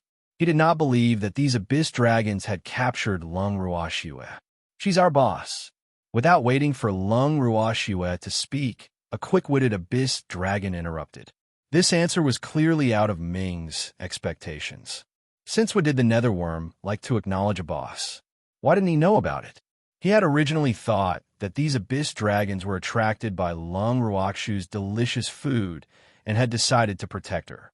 However, it seemed like he was wrong. He was Lung Ruoxue's underling. However, for so many netherworms to acknowledge a boss, wasn't this a heaven-defying act?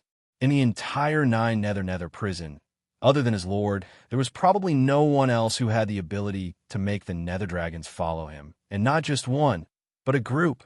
There were 15 in total. This time, he really did not know what to say. Seeing Mingji's shock, Lung Ruoxue kindly explained, Although I defeated them, I never thought of letting them follow me.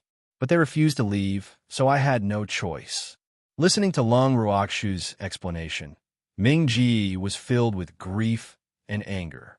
This was clearly a way to attract hatred, wasn't it? It had to be known that many people wanted the netherworm to follow them, but that person had to be interested in them first.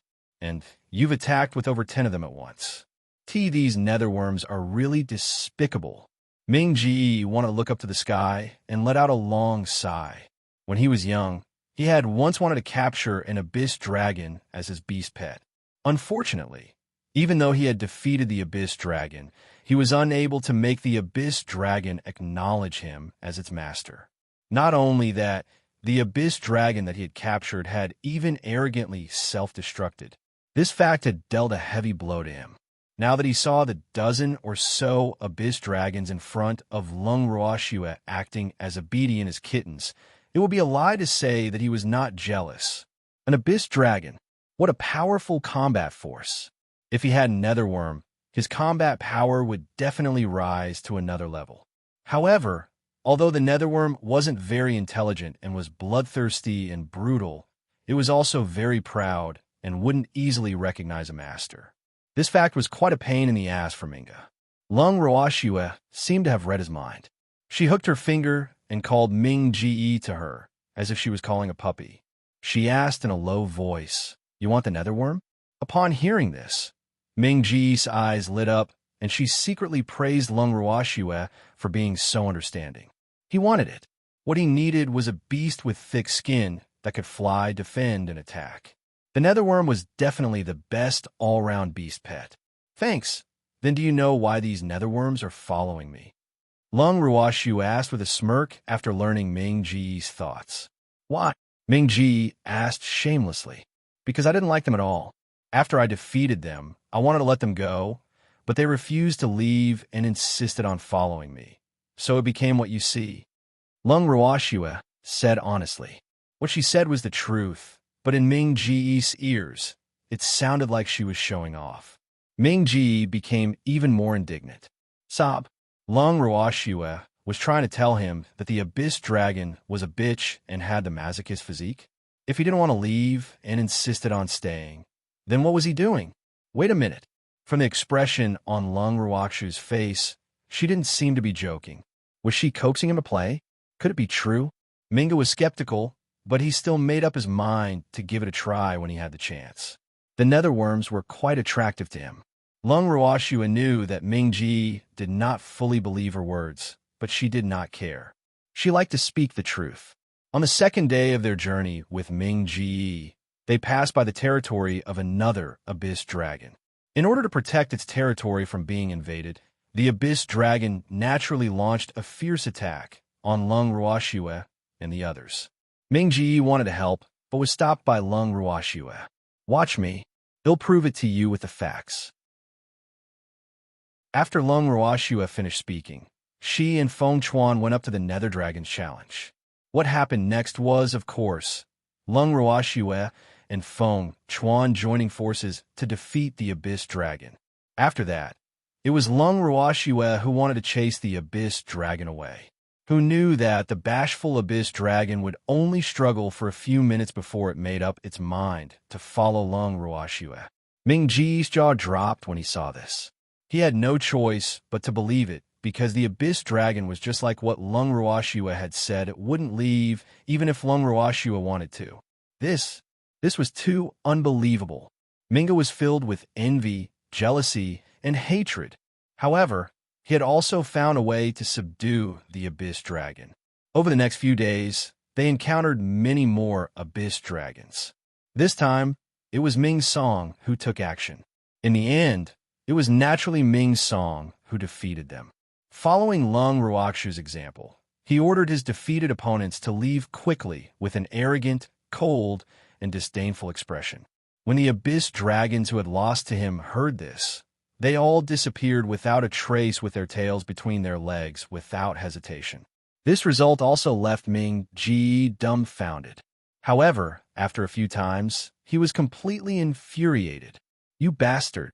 You can't bully people like this." Could it be that all the netherworms he had met were male, and the opposite sex repelled each other, so they didn't like him? Those netherworms are definitely all male. I need to find a female netherworm to tame. Ming Ji, who was not willing to accept his defeat, shouted angrily. "Yes, you should find a female one." Lung Ruoxue tried her best to hold back her laughter as she consoled him. "AI, don't waste your energy. The netherworm won't take a fancy to you." One of the netherworms couldn't stand it anymore, so I had to tell the truth. "Why? I am Ming Zun." Hearing the netherworm's honest words, Ming Ji was filled with grief and indignation. "This has nothing to do with strength. We do worship the strong, but your affinity is not enough." The Abyss Dragon said with a look of sympathy. Although they had also lost, they felt very close to their boss. As for the meditation cultivators, even if they were stronger than them, they didn't like them at all. Chapter 25-28, Dead Sea, Here I Come. For this was the difference. This is not fair. This is not fair. Ming Ji was heartbroken. Lung Ruoxue didn't know how to comfort him when she saw his heartbroken look. In fact, if the affinity was not enough, she could still force it to recognize her as its master. However, she was not willing to treat cute beasties that way, so she could only keep these words to herself. However, the nether dragons did not care about fairness. After all, there were no beast tamers in the 9 nether prison. Thus, they were not afraid that someone would go against their will and force them to acknowledge a master. Oof. If he couldn't beat his opponent, he could just self-destruct. It could be said that the beasts of the netherworld prison were not only stubborn, but also had a violent temper.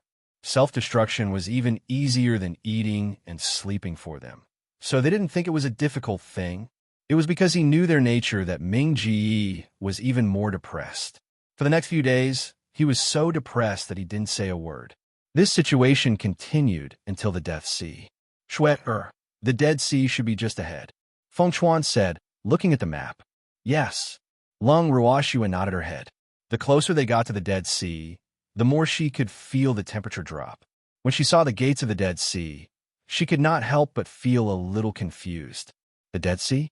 Who could tell her how the Dead Sea had become the Dead Sea City? Where was the sea? Where was the sea? Lung Ruoxue felt that she had been tricked. She did not see the sea at all, or had they gone the wrong way and come to the wrong place? This is the Dead Sea, Lung Ruoxue asked, speechless. The map shows it, and so do the 2 words on the city gate. Feng Chuan said honestly. After hearing Feng Chuan's words, Lung Ruoxue turned to look at the abyss dragon behind her. The largest abyss dragon quickly nodded. Boss, this is the place. Where is the sea? Lung Ruoxue could not help but ask. I'm underground in this city. Minga, who had gradually recovered from the shock, replied. We're not in the wrong place. Lung Ruoxue asked, unwilling to give up. No, I didn't see. This is the Dead Sea. After we enter, everyone must be careful. Ming Ji looked at Lung Ruoxue deeply as she reminded her. Thanks, he knew that even if the heavens rained down daggers on him, he would no longer be able to stop this woman. Hence, he gave up on wasting his breath on Lung Ruoxue and prepared to risk his life to accompany her. She looked at the majestic number of netherworms behind her, then at Ming Ji. Lung Ruoxue actually wanted to say, move all of you into the house. She could go in by herself. However, she knew that if she said that, Ming Ji would probably fly into a rage. Since he had suffered quite a lot along the way, Lung Ruoxue decided not to provoke him. But after some thought, she still moved the huge netherworms in. There was no helping it. They were too conspicuous. Seeing that the netherworms had suddenly disappeared, Minga asked in surprise, what about the netherworms? I've kept it. Lung Ruoxue's reply was as if it was a matter of course. Hearing this, Ming Ji almost vomited blood. How could he put it away? At this moment, the netherworms that had been moved into the house also exploded. Boss! Quickly let us out. We still have to protect you.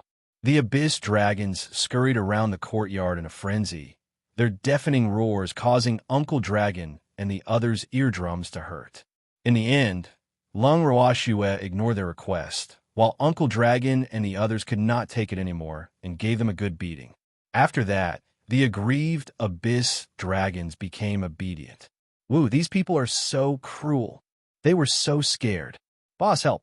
The abyss dragons were roaring and shouting in their hearts, but when Uncle Dragon and the others glared at them fiercely, they immediately lowered their heads like little wives.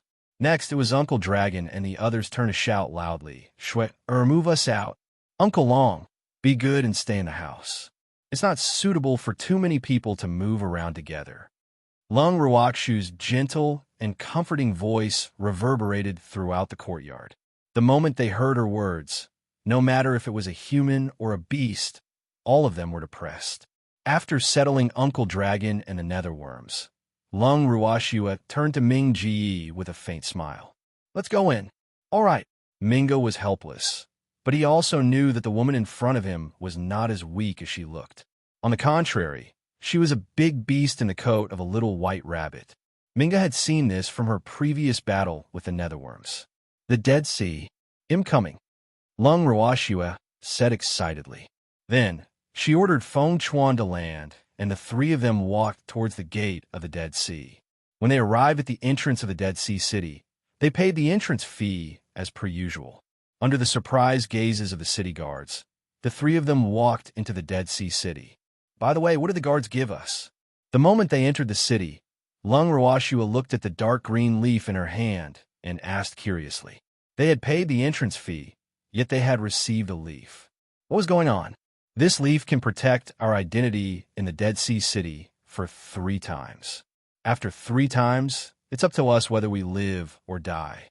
Furthermore, we have paid the entrance fee to enter the city openly. If we sneak in without paying the entrance fee, we are considered unregistered citizens.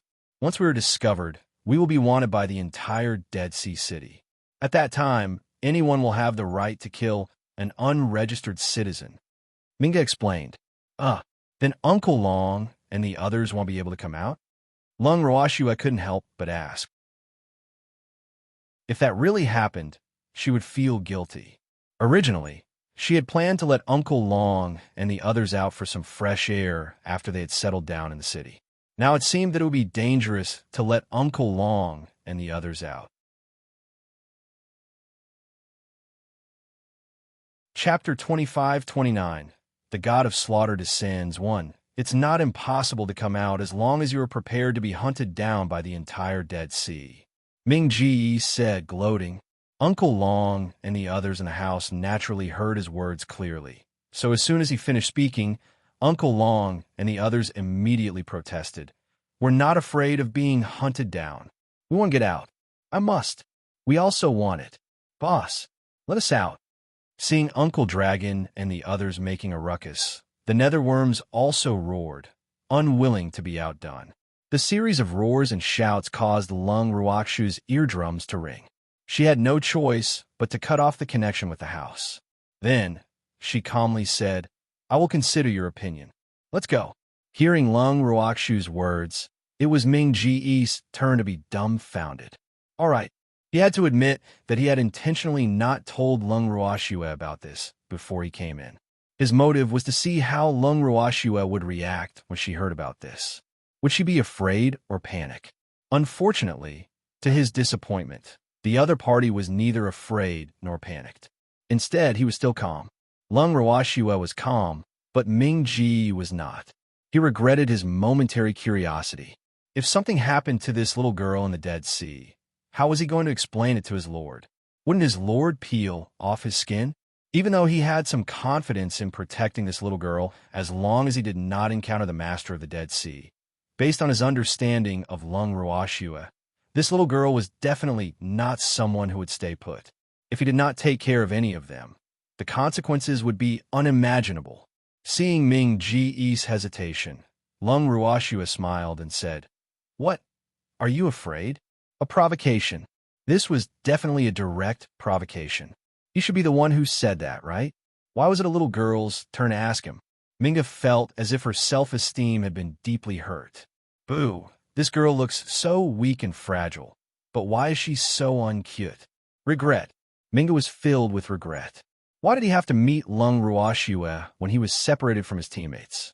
If he had not met her, or if he had only met her in the Dead Sea, he would not have suffered so many blows along the way. Yes, ever since Ming Ji had met Lung Ruashua, he had suffered more blows than he had ever experienced in his life. He felt that he should protect the future Netherworld Empress. But after spending a few days with her, he realized helplessly that she was so tough that she didn't need his protection at all. Whether it was the powerful and thick-skinned netherworms, the nauseating evil ghosts, or the natives of the Nine Nether prison, she was able to handle them with ease. If they did not attack, she would not take the initiative to provoke them. If they attacked, they would definitely be the unlucky ones. This was the experience he had gained along the way. And regardless of the other party's strength, she wouldn't be able to gain any advantage.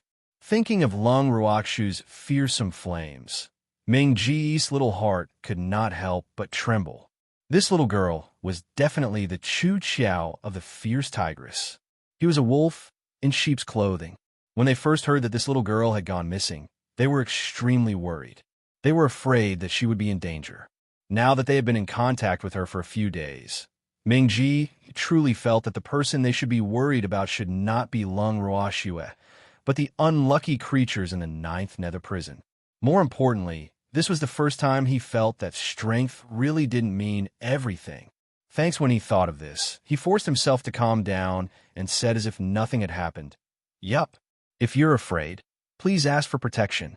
Lung Ruoxue did not expect Ming-ji, who looked so serious and had the air of a master, to be so thick-skinned as to say such shameless words.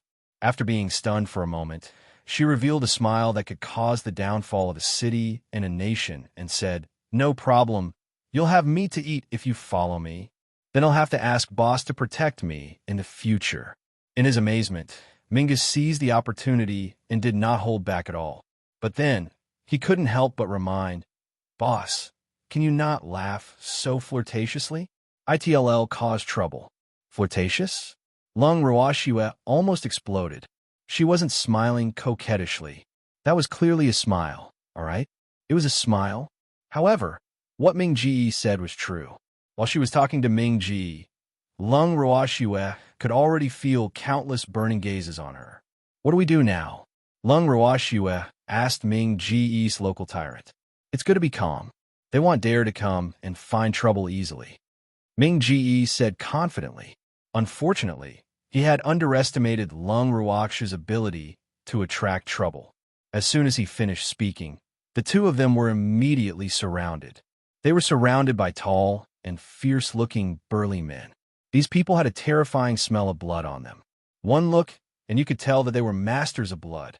The way they looked at Lung Ruoxue was filled with lust and evil. It was as if Lung Ruoxue was completely naked in front of them and had nowhere to hide. Facing these gazes, Lung Ruoxue became increasingly calm. On the other hand, Ming-ji furrowed his brows and released his Ming-zun's pressure, who knew that these fiendish fanatics did not care at all. Their burning hot eyes were still fixed on Lung Ruoxue, and some of them were even drooling. Get lost! Mingo was furious, and the consequences were severe. At this time, a boorish man who looked like the leader of these people, with a wretched smile on his lips, said to Ming-ji with a smile, "This brother, don't be angry.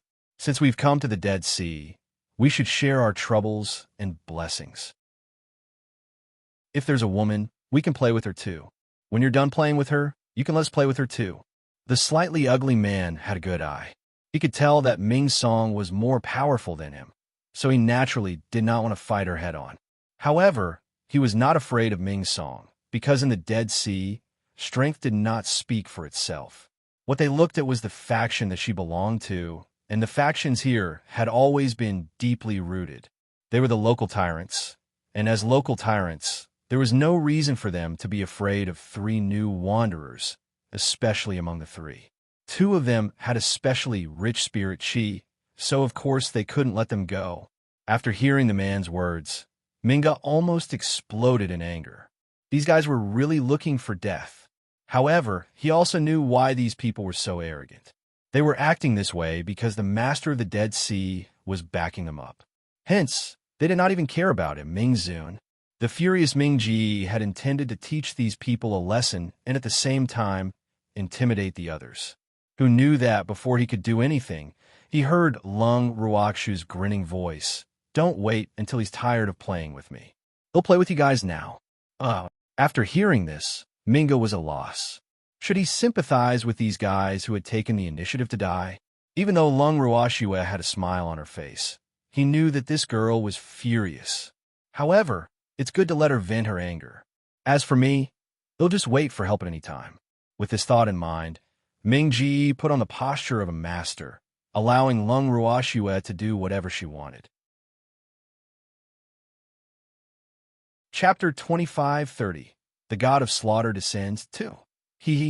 This girl was still the most understanding. Since you're taking the initiative, this grandpa won't be polite.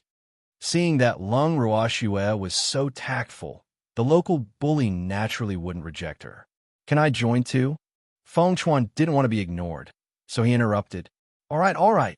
The local bully sized up Feng Chuan, who had spoken. Seeing that Feng Chuan's skin was as soft and tender as a pretty boyess, he was also overjoyed. Not only did he like women, but he also liked men. Therefore, he naturally could not bear to let go of such a high-quality woman. Of the three people in front of him, other than the one with the strongest strength, the other two were very much to his liking. The local snake boy was quite satisfied with his romantic encounter. As for his subordinates, they were already drooling. Top grade.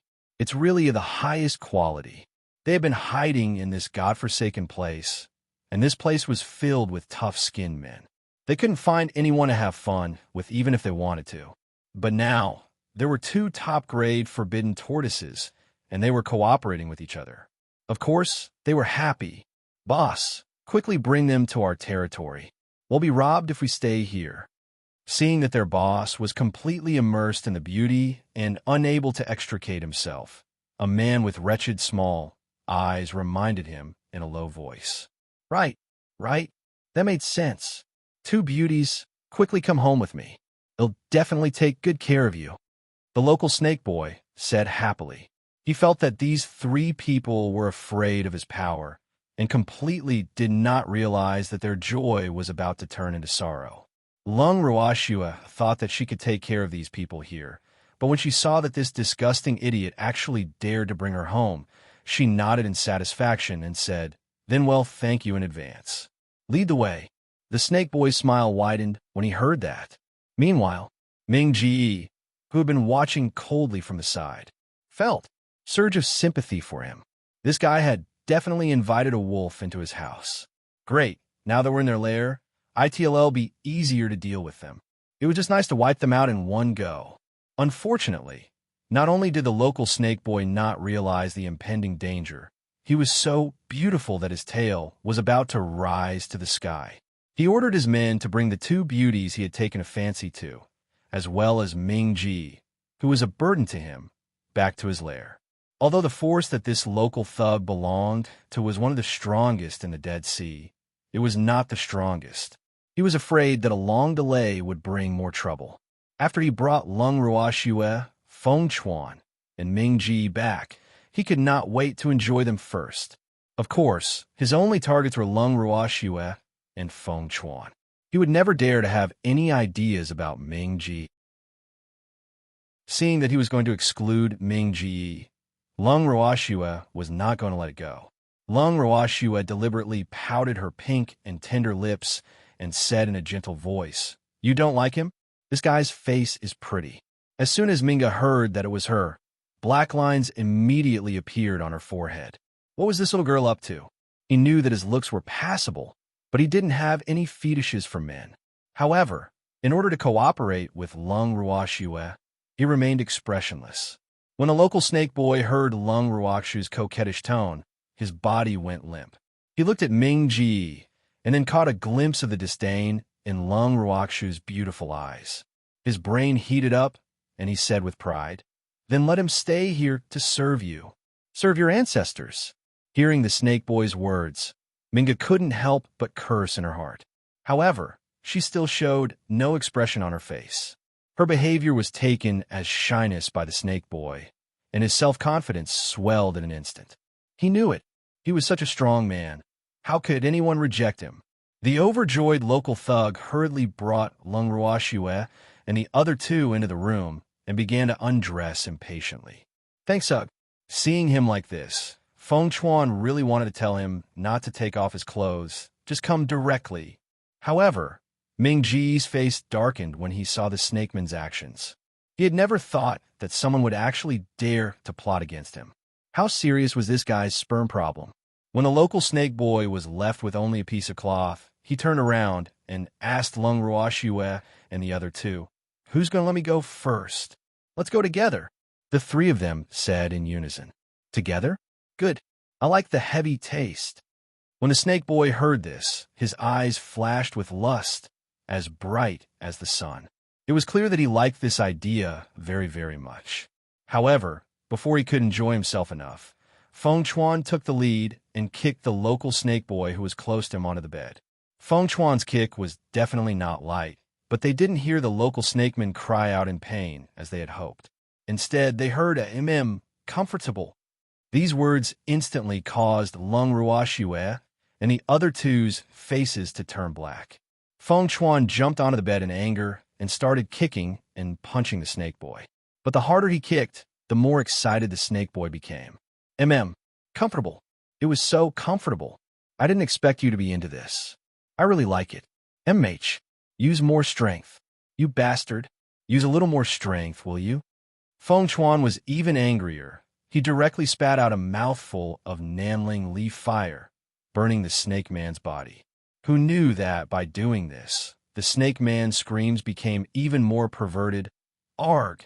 I like you so much.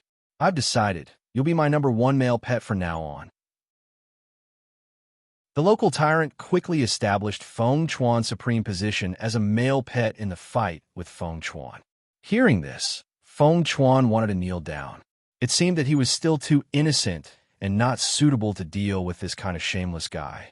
After that, Feng Chuan jumped away from the guy who was still burning with flames with a defeated look on his face. He was really convinced. Seeing Feng Chuan's dejected look, Lung Ruoxue raised her eyebrows and looked at Ming Ji. Her meaning was clear. You go. Minga hesitated for a moment, then said with some difficulty, I give up. He was also a person who only knew how to use his fists to speak. If he were to really make a move, wouldn't it benefit that guy who was not afraid of the heat and was screaming happily even when his body was on fire? He wouldn't do something that would make him suffer a loss. I'll leave it to you, Feng Chuan said with an expression as if he was entrusting her with an important task. Okay, I'll leave it to you. Minga immediately agreed.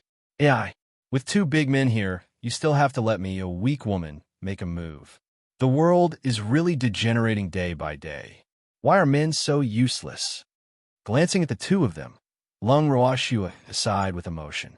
Ming Ji and Feng Chuan's foreheads were filled with black lines as they started to break out in cold sweat. They could tell that if Lung Ruoxue were to make a move, they would have to bear the burden of the current crime of men being useless. However, looking at the snakehead man who was still shouting happily on the bed, the 2 of them revealed an expression of going all out and looked at Lung Ruoxue with anticipation. Seeing that the 2 of them had made up their minds, Lung Ruoxue smiled and walked towards the bed. She looked at the snake boy whose body was already on fire and could not help but sigh. The people of a 9 Nether prison are indeed thick-skinned. If the Phoenix clan's southern spirit leaf fire were to burn a person from the immortal realm, he would have been burned to death long ago. However, this person in front of him was actually still alive. This was truly too inconceivable. You're tuning in to the Romance Rendezvous YouTube channel. We're so grateful for your support, and don't forget to subscribe to join us on this incredible journey through captivating stories. Your generosity through donations truly makes a world of difference, as it's the primary source of revenue that allows me to expand and enhance this channel for you. Thank you from the bottom of my heart for being a part of this adventure.